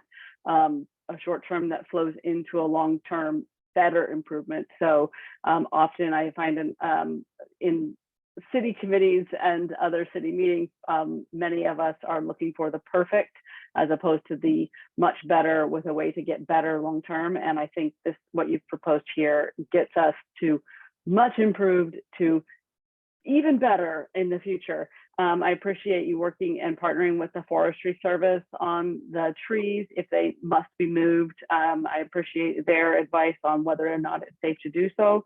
And also, I'm feeling very contradictory tonight with Member Adamic, which is unusual, but I love art, city art. That's another, and I realize what you've presented there are just examples. And I know that what I've seen the city do otherwise, when I've seen some of the examples, I thought, I don't really like that example, like at Castro Moffett Central, where I think it's 100 Moffett is that apartment complex. What was in the original drawings, I was like, oh, I really don't like that. But what was created is actually very pleasant. I enjoy it when I'm waiting to cross the intersection there.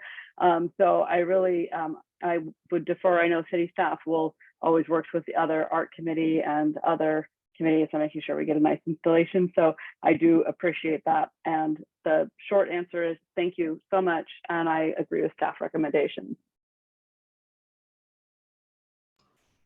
Member Barton. Where did I go? So let's see, am I off mute here? You are off mute. Okay, thank you. So my comments, I guess, generally aligned with both alternative 2, short and long term. I'm not stuck to the alternatives, however, so let me say, indicate my priorities.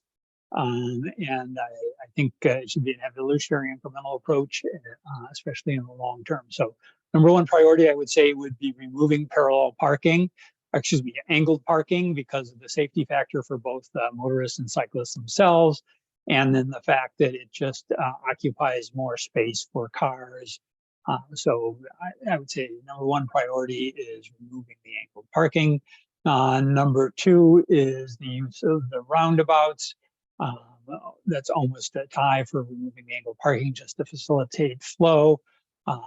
With the caveat, the specific measurements and details of the space, especially at California and Castro, and if one's considered at the other intersections, evaluating that as well, because I think that is a step toward changing expectations, and in combination with the changes to El Camino and the Castro Mall, I think people will start to envision, get used to different things. I don't necessarily need the bike lane the full way, but I do agree with Member Stone's comments about 15 foot and cyclists who are shy and not near the center of the road encourage almost unsafe behavior and getting past. So if you're asking for the specific question, alternative 2, both short and long term, would be my recommendation if you have flexibility and are still looking at options of moving. Removing angled parking would be number 1. Good use of roundabouts at California Street, also a higher priority, and exploring them at the other intersections as well. The 8-phase signal, I think, you know, I'm neutral on that. I think people find a way around it, crossing at other alternate points to avoid long delays when they can. And like it was mentioned, if it's severe and people are going to ignore the signals anyway. Those are my comments. Thank you. All right. I think once I make my comments, we will, given that I'm not sure we're in perfect alignment, it'd probably be in order to make some motions to be clear about what we are and are not supporting. For the short-term alternative, I generally like alternative 2.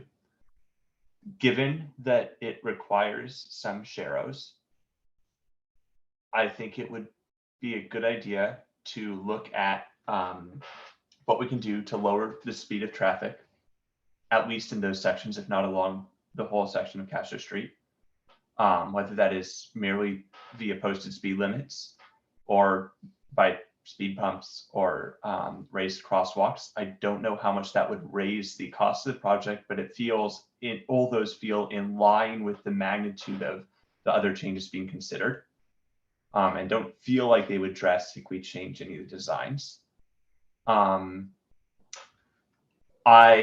For the short-term alternative, I am fine with not messing with the signals or the such. I do have my quibbles with the church and Castro, but in the name of sort of making sure a project can go through sooner rather than later, I'm content with it. The longer term alternatives bother me. They are, it feels like in some spots, the amount, we are making too many compromises for safety in the name of keeping a few extra car parking spaces. Some of the spots have the extra 4 or 5 foot buffer, which is appreciated, but that still means there's vehicular movement in and out of the spots. I do not see any door buffer marked on the long-term approaches or on long-term plans for the approaches to Church Street from either side. And so those would still be door zones. And when it comes down to it, we're talking about a very small number of car parking spaces compared to just the bicycle traffic on the street, and even especially compared to the number of car parking spaces even on the same blocks as this project, like the City Hall garage, some of the private garages, God, I don't even know which all garages are public versus private. I know the downtown parking strategy is looking at trying to give more public access to some of the private garages. It's just we're looking at what represents a tiny number of people in terms of usage compared to what is already, from the traffic counts that were presented back in the April 2021 meeting, a substantial number of people bicycling down this road, and an order of magnitude even more than that of people walking down the road, or not down the road, but through the intersections. And I expect the number of people biking and walking through this area to increase even more with the Castro Commons project, with that Sobrado commercial project over the old Wells Fargo site, with anything else that gets put up. And so it feels like the long-term alternative for something that's being talked, that we would have as a plan for 7 to 20 years out, is not doing enough to prioritize safety on the road. And my impression is that's because we're putting too much effort and too many resources to preserve the car parking, although perhaps I am missing something there. But I mean, among alternatives 1 and 2, I prefer alternative 2. I am thrilled that we are at least looking at turning the angled parking into parallel parking.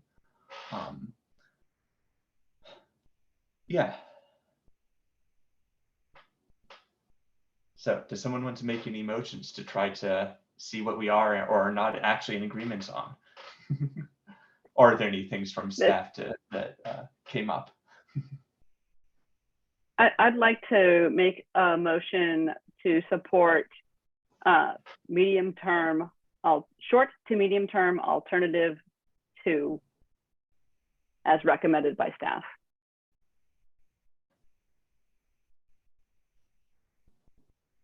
I can second that motion.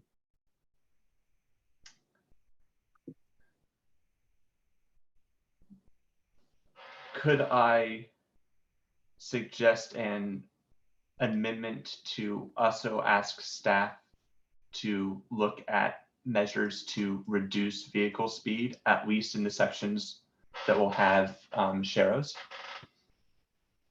I would like to withdraw my motion and amend my motion. I would like to move that we accept staff recommendation of short to medium term alternative 2 with the addition of consider methods to reduce speed where there are sharrows.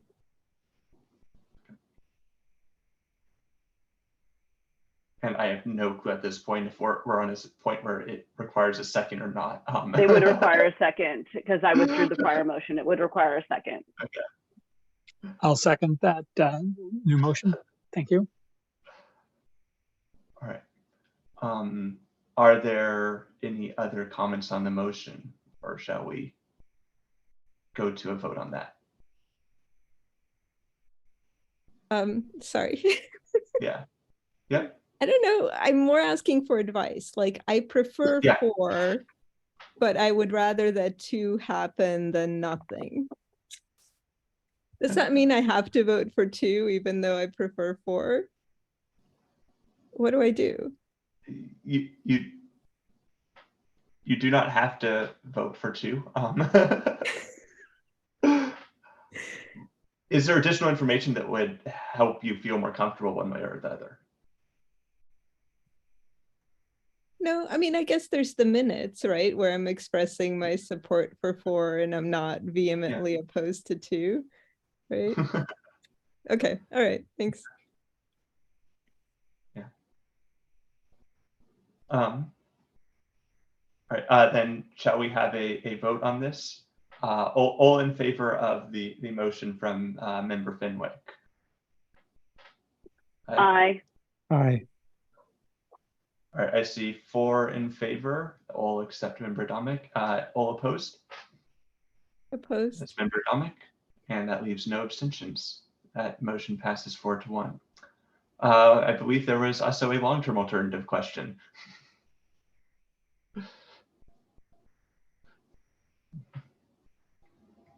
I heard greater discussion on whether or not to do long-term options. I think just to express another comment, I think as it is longer term, I would expect the city to revisit it as conditions change. I think by our chair, Kushma, you mentioned a number of developments that may change conditions. So I was thinking of a motion along of move to recommend staff, to accept staff's recommendation of long-term alternative 2 with the caveat to consider changes as conditions and development change in the area and bring it back to BPAC if required. Something like that. What I was thinking. That wasn't an official motion yet. That was just something. Does that? I'm trying to like sense what I heard from other members is that we're a little nervous about the long-term motion, not knowing what might happen in the future. Yeah, I guess though, like the trees are an imminent thing even for long term. So I think the question is, are we fine moving the trees? Could we make a motion just to move the trees in order to support long-term 2 or something like that? One thing I would be curious about with regards to moving the trees is whether if the car parking along that section of Castro Street did not exist, would that provide enough right of way to build a bike lane without needing to spend the money and effort to move the median? And I don't know if that's a question that can be answered quickly. So on the Are you asking? Oh, sorry. I'm asking if staff has any input. Yes. If car parking was prohibited in that area. So can you rephrase your question? Make sure I get it right. If we were to remove the car parking along Castro Street by the sections that would need the median moved under the current long-term alternatives, would removing the car parking remove the need to move the median and thus make it so we didn't have to move the trees in a shorter time frame? Or even saying long-term we will remove the parking even if we didn't remove it soon. Yes, but what would happen is that the curbs. So let me bring up a drawing to better visualize what would occur. Perhaps I can respond to this. The issue is on the side that doesn't have parking. No. Well, for the next block up for Mercy. What he's asking is if the car parking was prohibited here, would we then have an issue with our fire code? Is that correct, Member Kuzma? Or we would not have to move the median? Correct, that's my question. Okay, and that is if this 8 feet was then allocated, we're needing 5 feet from the center median. Therefore, we would get 8 feet plus 3, 5 feet plus 3 for a total of 8 from the car parking. We would still have to either move the median here or move the curb here because you can see that it bottlenecks at the curb. I believe that should answer your question. And it's a But it- different situation for the next block up. It is the because- different situation in the next block because there is no parking there. And in that next block up, you would either have to shrink the sidewalk, which is still an option in this one. It's not what we're proposing because you have to do it on the other side. Or you have to shrink the median or a combination of the two. Okay, so there's sections that might be able to be avoided, but there would still be non-trivial sections that would have to have the median moved and presumably trees moved, regardless of what was done at the car parking long term. That is correct. Okay. Thank you.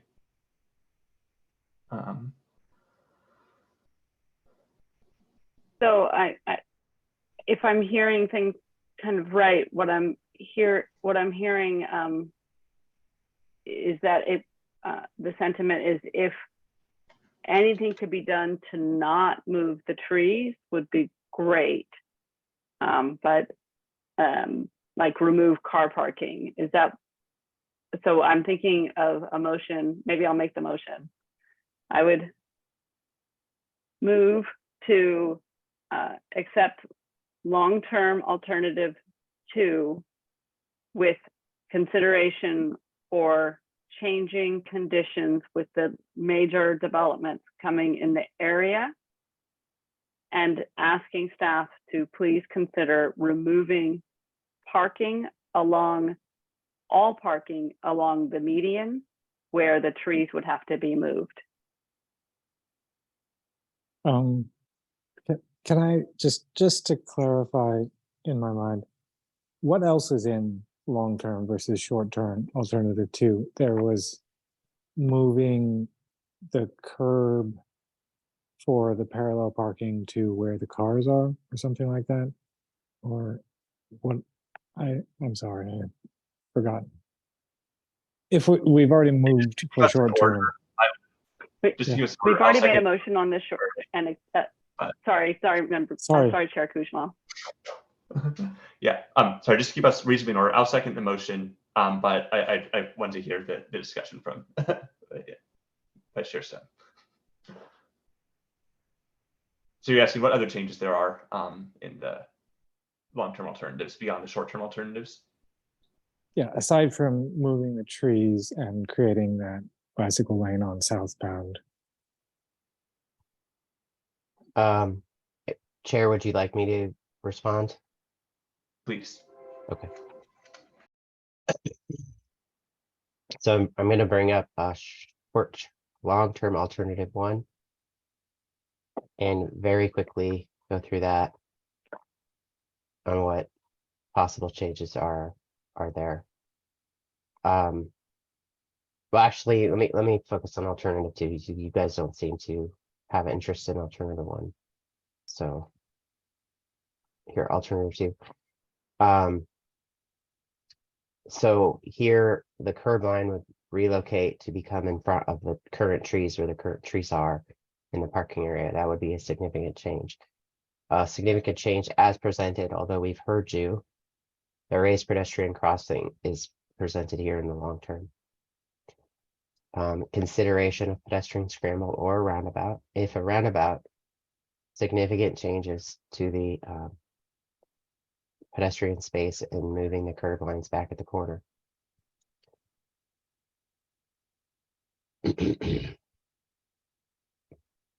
As you mentioned, the changes that would occur in the southbound direction. And again, the changes that would occur in the southbound direction through this area. And while you do see this shown here in the long term, it is our hope that this will occur more in the short to the medium term. That is all. Thank you. All right, and that motion did not actually include everything that I wanted to comment on. So I also wanted to ask, I don't know what the right answer is, but I wanted to include some, there's still sections around the intersection of Church, in the long term, around the intersection of Church and Castro that have the bike lane in the door zone. And so I would like to see any long-term proposal address that one way or another. Obviously, removing the car parking would address that.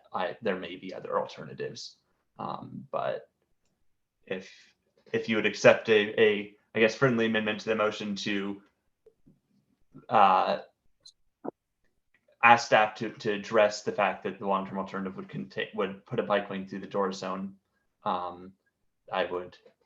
Well, I'd offer that. Right. This is Member Fenwick. I'm going to formally withdraw my first motion, and I'm going to make a new motion.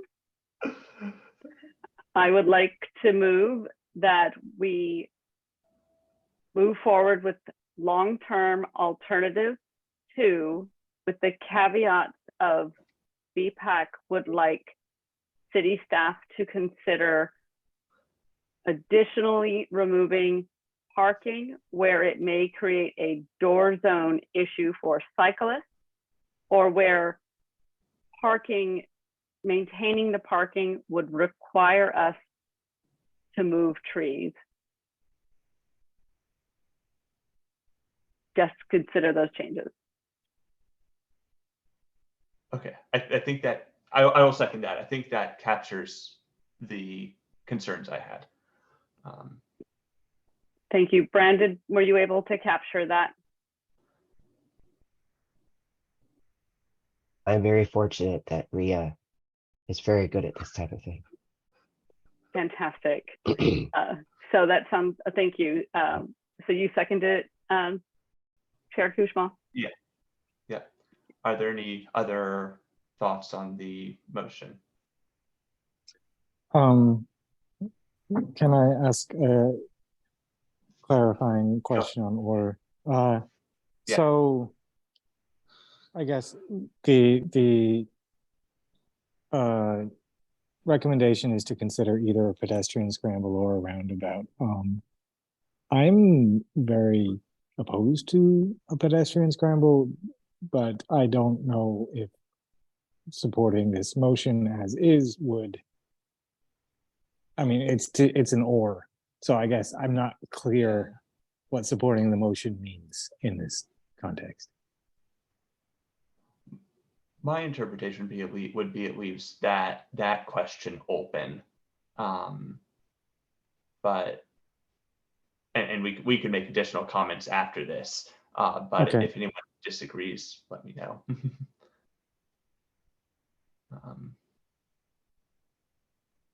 All right. Seeing no further comments on this motion, it would be in order to make a vote on the motion regarding the long-term alternatives. All in favor? Aye. Aye. Aye. All right, it appears to be unanimous. All right. Any additional comments or motions that don't necessarily have to be formal motions? I don't think. I think the main priority was to at least get the short-term alternative and anything related to the trees. But if we want to make it motions, we are free to do so. So I'll comment. I'm pleased with the motions and supported both. I guess I might want to emphasize the thought that, especially as we evolve toward the long term, removing parking, I think, becomes more feasible and tolerable as people get used to new approaches.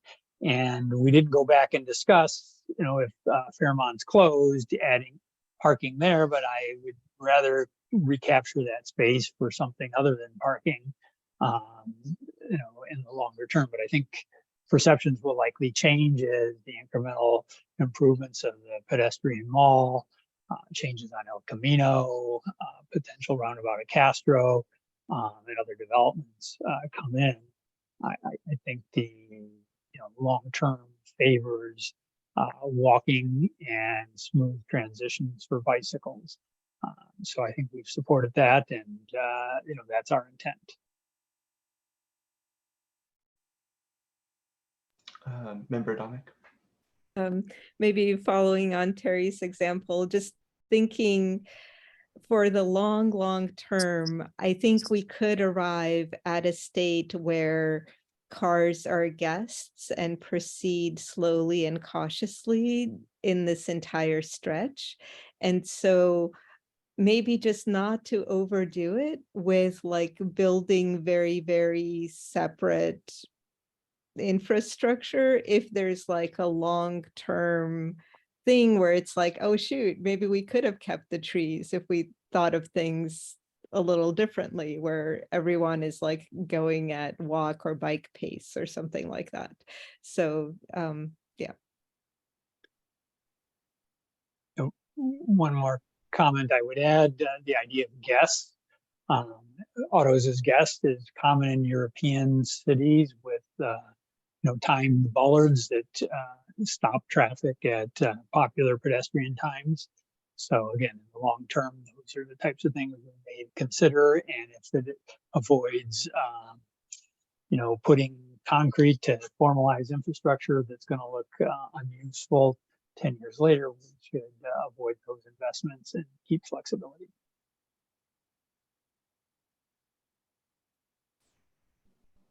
All right, if there aren't any more comments, and since I think we addressed the staff questions, I will move us to the next item, which is the BPAC members manual. Okay, that's me. Let me just go into my thing. Hang on a second. Share screen. Where's my screen? Here it is. Okay, is everyone seeing that? Great. So I'm going to be providing an update on the members manual. Most of you have seen something along these lines, so I'm just going to kind of skim over the key items today.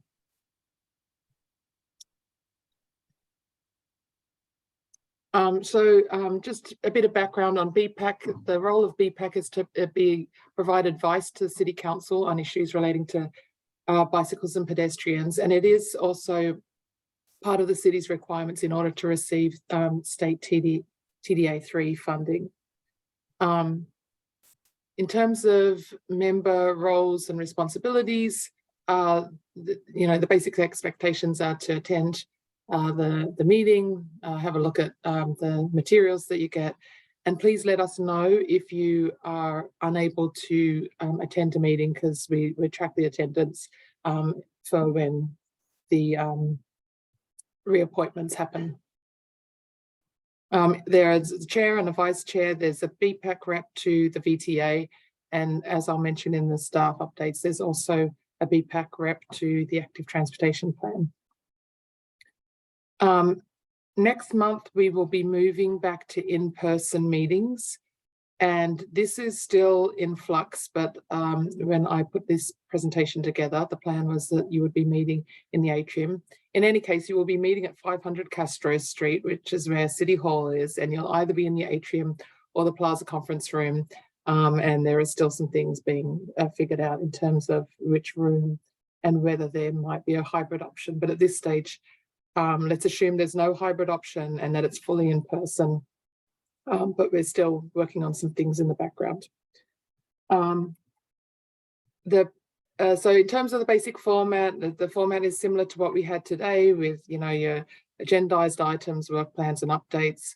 For each item, generally the process is that we have a staff presentation, then we have clarifying questions and staff responses, and then public comment, and then BPAC motions and discussion.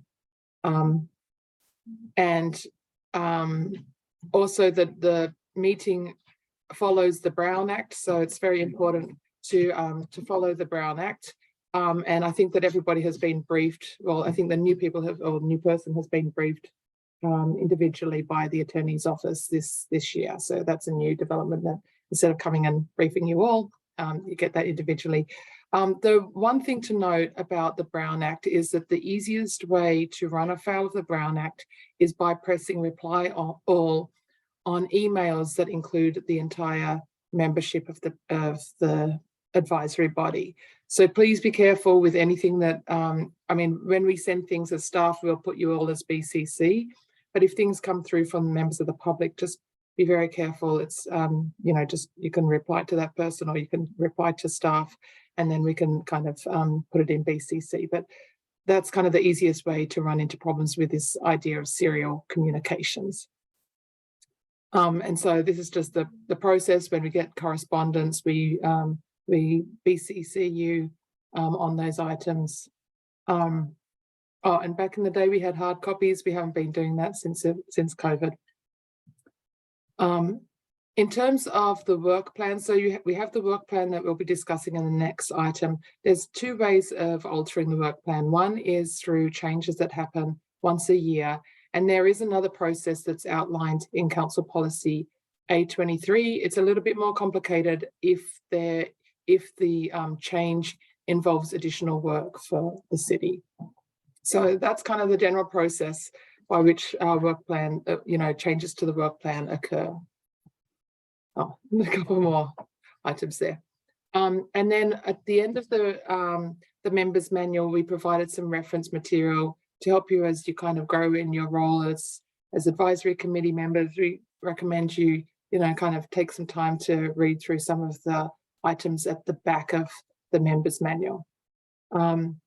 So some of the links, some of the items include city links, links to legislation or things that may one day become legislation like ProWag. There's links to key plans and policies, so you can refer to that if you need to refer to them when you're reviewing certain things. And then various standards, guidelines and standards, and also academic literature. And then there's also a glossary. So hopefully those items are useful as you fulfill your duties as BPAC members, and thank you for your service to the city. All right. Thank you, Ria. Any questions from members on the member manual? All right. I see we have a hand raised from Bruce England for public comment. Thank you, Chair. New Chair. Bruce England, Wisman Station Drive. Yeah, just a couple of things. So I know it's not part of the handbook, the hybrid meetings, but Ria, since you brought it up, members of the public are really hoping to continue the public-facing hybrid meetings, which means using the atrium room. Obviously, the plaza room right now is not set up for this. So just letting you know, if you don't already know, that there is a lot of interest out here in the community to continue these meetings. We were already running into some problems with a few, like the Senior Advisory Committee and BRC, because they choose to use the Senior Center and the Community Center on Rengsdorf. But otherwise, we ought to be able to make this work as long as there's not a conflict in time. So I'm just putting that out there. Also, I don't know if you can address it here. I'm interested in talking about it with somebody perhaps, but we have a lot of Slack channels that we use in the advocacy front out here. And it's really useful to discuss things, share information and things like that. But we try to be very conscious of the Brown Act too. And yet we do like to have involvement from members of BPAC where they feel comfortable participating in there. So I don't know what kind of flexibility we might have around that, but some guidance might be useful there. And then lastly, I'm not sure if you have safe routes to school covered in the handbook, but of course there's review of the capital improvements program items for sure, and the police department and all that, but with safe routes to school ramping up now post-COVID, if the coverage isn't in there, maybe it ought to be. And that's it from me. Thank you. Thank you, Bruce. Any comments from members of the BPAC? Member Fenwick. I just want to say a great big thank you. This is very useful. I did go through and read Judge Rosenberg's rules of order, and I appreciate that reference.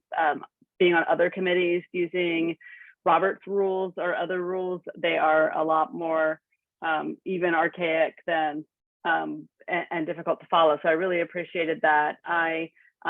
And when I first joined BPAC, we didn't have a manual like this. So I know I'm feeling like, you know, but I really, really appreciate just like in particular, like how to get items on the work plan, why we do what we do, makes a lot more sense with this manual. So I really appreciate that. And I did want to just comment on as well, like I saw in our Brown Act training, there was a lot of, I know this isn't a Brown Act topic, but there was a lot of information specifically on social media, even like liking posts from each other. And as someone who does like to stay current on what's happening, I know I'm a member of some email list where they talk about like developments and might post like something from like the newspaper or something. It really helps me keep up on all the different news sources. But I know that can be a problem if we have more than 2 members or something, maybe on a group. I know I've seen that also come up with some city council members as well in the past. So it's more I guess additional guidance on that would be nice. And I understand you won't have that right specifically at this time.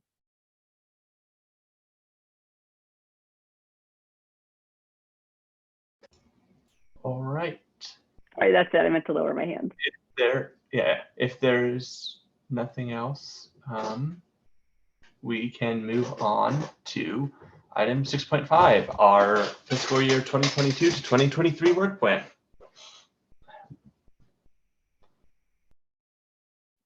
Okay, I think I'm also covering that. Is that right, Brandon? Or did you want to cover it? I'm okay to cover it. Okay, Thank great. you though, Ria. But feel free to chime in if you'd like.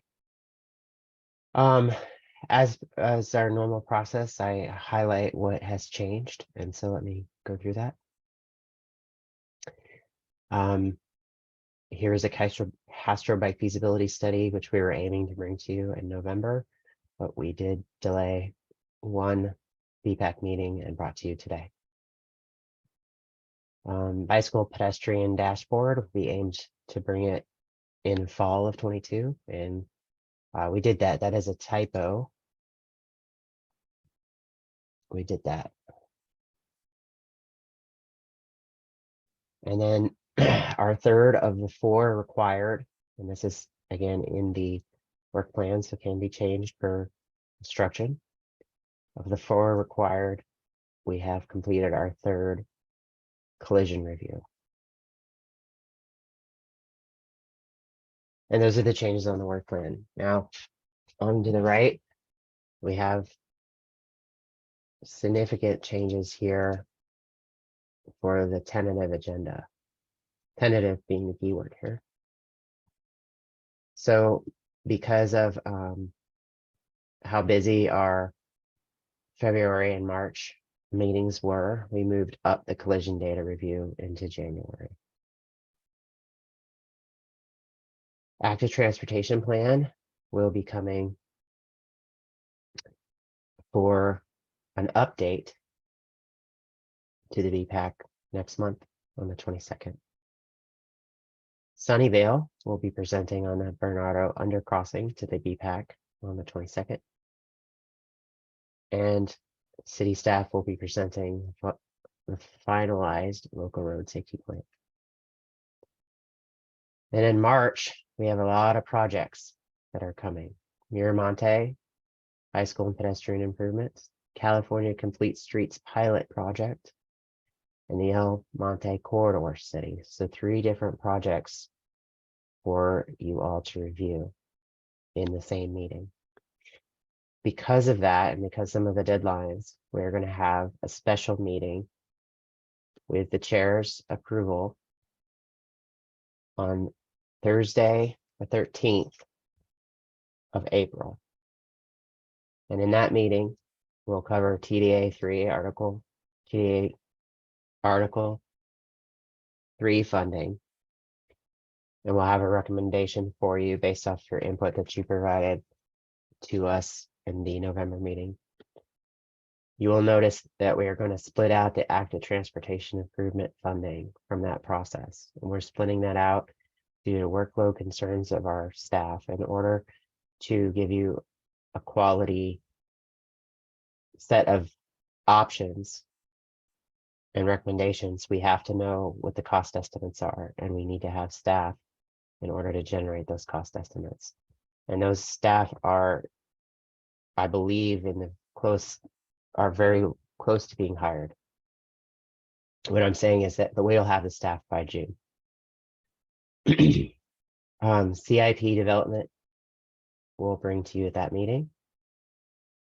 And as per your direction, you'd like the draft of plan a little bit earlier, then it has to be approved. And so we're bringing that in April.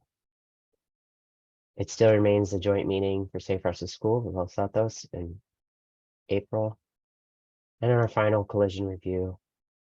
Hopefully Kelly's replacement will be here for the June meeting. And then we've added Evelyn Realignment Transit Center for future items, just to preview that with you today. And that is all I have. All right, thank you, Brandon. I guess we'll have member questions first. Member Barton. So question, the active transportation plan scheduled for next month, does that have any impact on some of the other items you mentioned, where there's both TDA Article 3 funding, which I sort of assume not, but the other one says active transportation improvement funding. Can you describe any relationships between those items and what we should be prepared to do or anticipate if we discuss the transportation plan in February and what would come later? I can, but the timing is not there. So while there's definitely a relationship between the ATI funds, TDA 3 funds, the CIP, all of those 3 items have to be, I guess ATI does not have to be, but you probably want it to be addressed before the completion of the active transportation plan. And the active transportation plan is about a year away from being done. All 3 of those items you would want to address now. Now, the active transportation plan will set up for possibly next year and definitely the year after. Okay, thank you for the clarification there. Mm-hmm. All right, any public comment? I do not see any hand raised from the public, so we'll go back to the committee. If there are any comments, and I recall we had some discussion during the collision thing about the work plan, but maybe that's just me. Member, or did you still have your hand up to comment, or just? Okay, great. Member Dominic. Yes, so maybe since the collision data review happens at the end of June, I'm wondering if pushing it back just by a month might then provide on a trial basis, having the Q1 and Q2 data presented together, if one were to move to semi-annual rather than quarterly.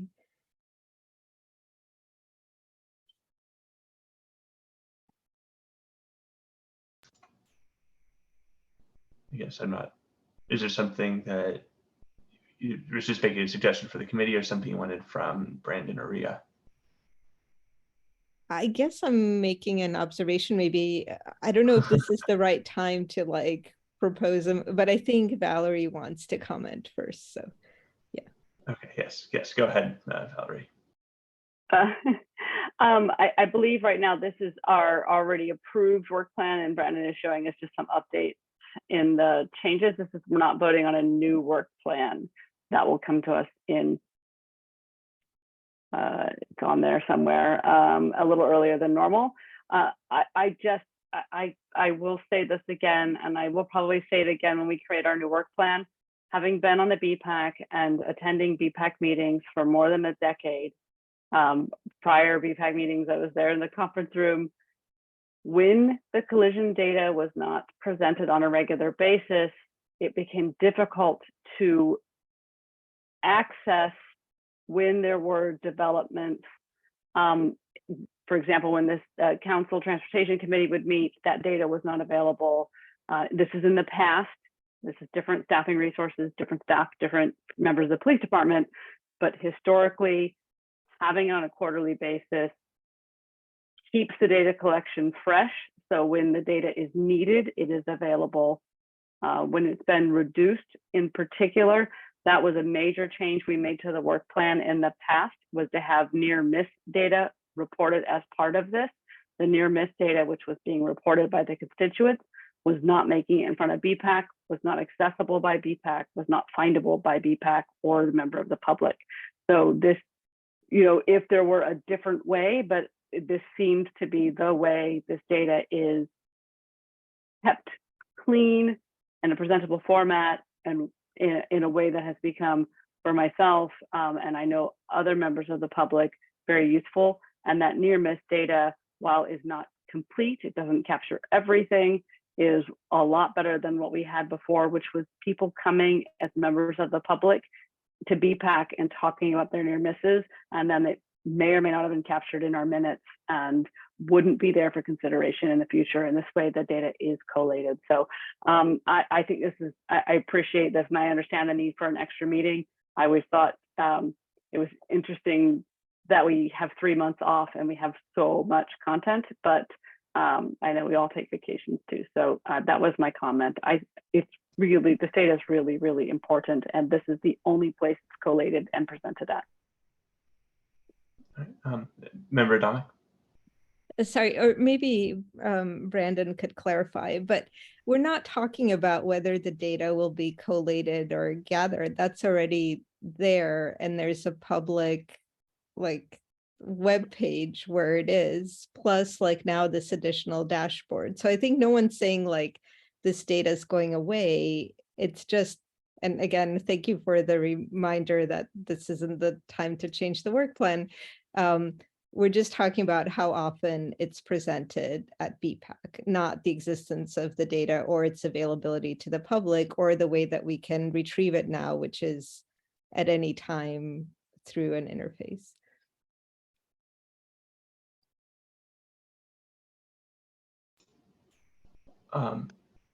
Prior to would this be Valerie, would this be a reasonable discussion to have when the draft work plan comes forward? I think so. I would, we can have it at that time. I'm just saying, when it was not presented, it was not collected, and when we had because of timing and COVID, it didn't get presented for a while. Yeah. The old data wasn't there, and it was onerous for staff and police to collect, and they did. But it is having a presentation helps to keep the data fresh. Okay, thanks, got it. Brandon, did you have anything particular? I was only going to be ready if you directed me to speak. Okay. I do not see anything additional for the work plan and tentative agenda list item. I guess we will move to item 6.6, the VTA BPAC update. Right, okay, that's me. It did meet. Stacy Banerjee from Los Altos was reelected as chair. Betsy Megas from Santa Clara was reelected as vice chair. So they do things differently. If people want to, serve longer, they can. And the one item was this TFCA, which is Santa Clara County Transportation Fund for Clean Air, which is about 2.2 million annually, that is collected based on a $4 surcharge on vehicle registration. We were only updated on how the projects were doing. There are no Mountain View projects. It's mostly San Jose, Santa Clara. There was one Los Gatos bike project. I there were about 20 signal timing projects, and I finally bothered to look at what these things are and why they're related to clean air. And it turns out that some consulting firm once did a back of the envelope calculation and said, well, so if you improve the signal timing, cars can spend up to 30% less time waiting at stoplights, which should lead to a 5% reduction in emissions. No thought to inducing demand, increasing the number of vehicles if they have faster travel times or anything like that. So I showed up.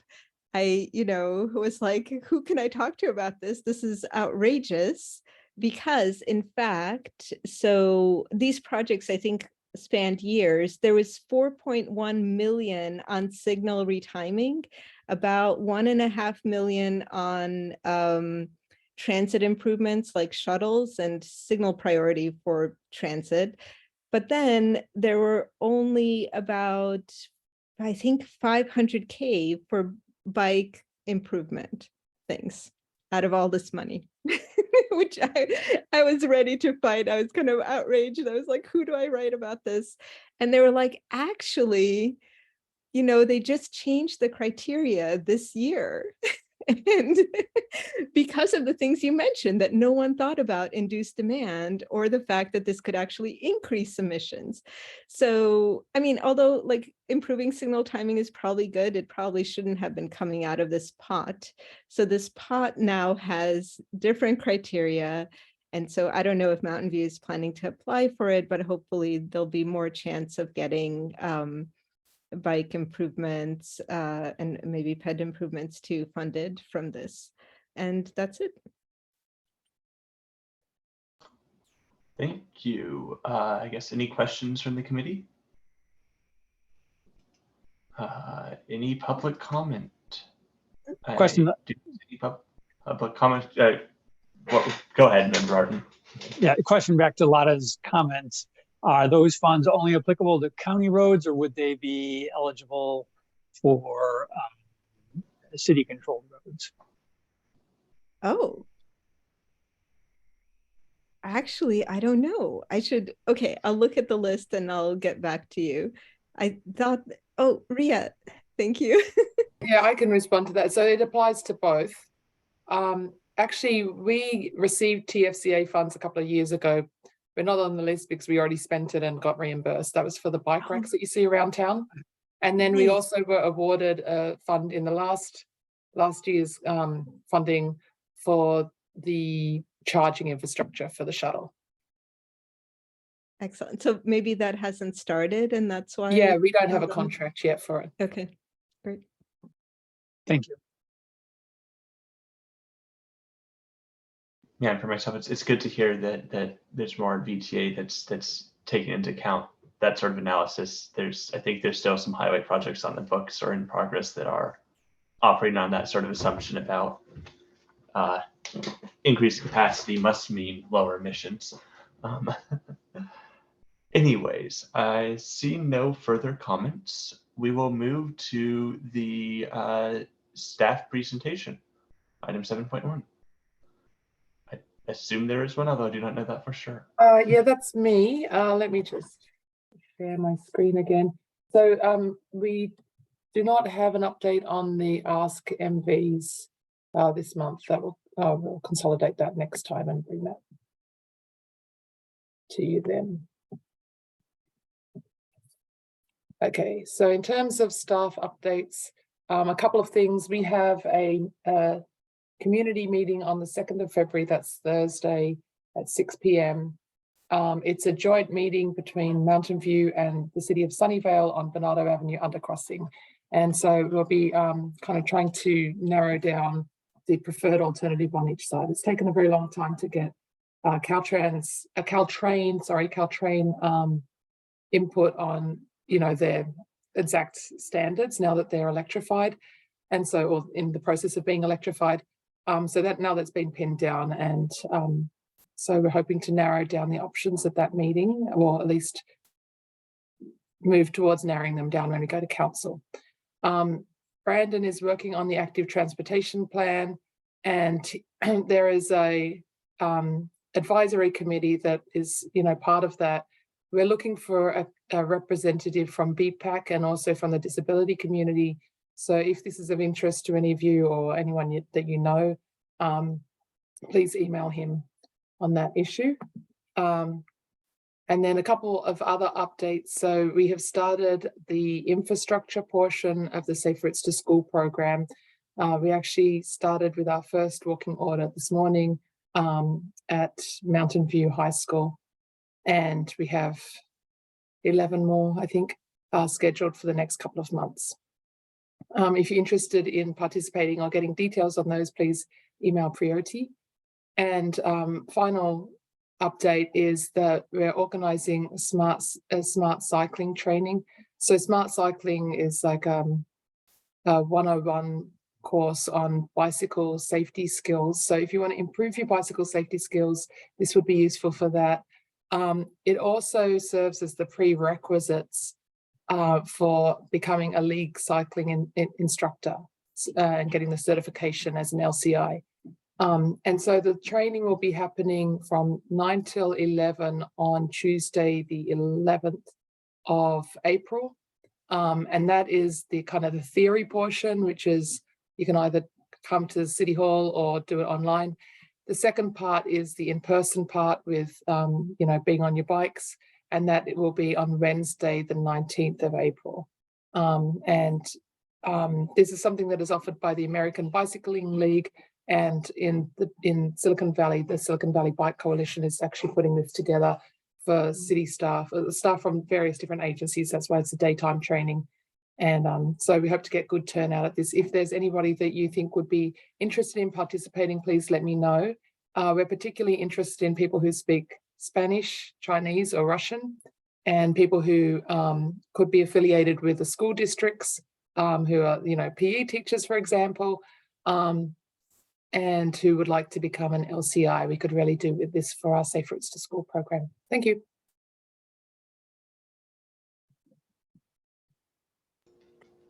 All right, was that all for, okay, so that was all for the presentation. Member questions, Member Fenwick. I just had you may not be able to give this now. You gave a legislative update previously, and I'm seeing some new interpretations of AB 2097, which removes the minimum car parking for new developments. That in the city of Mountain View, our number of bicycle parking spots required for new developments is tied to the number of car parking spots, which are no longer required. I wasn't sure if staff, if that's currently under analysis by staff. I think this is a question that we'd like to have our community development staff help with, but I know that their intention is that they should be separated and that they already separated some of them. So that's the plan. And actually, there is also the other legislation which requires us to separate them down the track as well. Thank you for that update. I appreciate it. Member Dominic. Okay, sorry, maybe this already got answered. I'm just wondering, so the Bernardo undercrossing, it seems like it's likely to happen. Timing wise, like, is it likely to happen before improvements on Evelyn, or like how, I mean, we might have this great undercrossing, but I'm not sure how we'll get there. I'm not sure how to say this diplomatically, but when it involves other agencies like Caltrain, it may take longer. So I think that we might be able to get in our improvements on Evelyn, so that they at least sync up with this. Thanks. All right, and public comment on the staff presentation from Bruce England, I do believe. Thank you, Chair. Just two really quick things. I know that you were going to do an Ask Mountain View report back at the next meeting. But I just want to let you all know that I've had a conversation with Brandon about this, but I'm also talking with community services of the Parks Division about monitoring trail speeds. And the reason I asked the question about that with them is because there's potential for putting some kind of a automated monitoring system along the trail as a pilot project. And so I wanted to see how, especially with the e-bikes now around and about, how they're looking at that. So I got a really good response back from Brenda Sylvia. I'll share that with Brandon, offline as a starting point, and with members too, if you're interested in my describing that to you. And also some discussion about bike safety training for people who are stopped by the police instead of getting a ticket, because we really want is not to make them suffer by pulling money out of their wallets, but by actually becoming better at using the roadways. Of course, we would want our drivers to be better drivers too, but drivers can go to driver school, safety school, but bike riders don't get that same option. So asking questions around currently to see what we might be able to come up with. I'm mainly talking with Mike Canfield at PD, so he's looking into this, but I don't have information back from him just yet on this. Again, if anybody wants to talk to me about it, just let me know. Thanks. Thank you, Bruce. Any committee comments on the staff presentation? Seeing none, we will move to item 7.2, which is unagendized committee comments. Do we have any, or any presentations or the such? Nope. Lovely. Then we move to the time and date of the next meeting, which will be Wednesday, February 22nd at 6:30 p.m. Unlike our meetings for the past 3 years, it will be in person at City Hall. And with that, I believe we get to adjourn the meeting before 9 p.m. Everyone have a wonderful evening. Thank you. Get well, Brandon. Thank you. Yeah, sending you well wishes, Brandon. Thank you, everyone.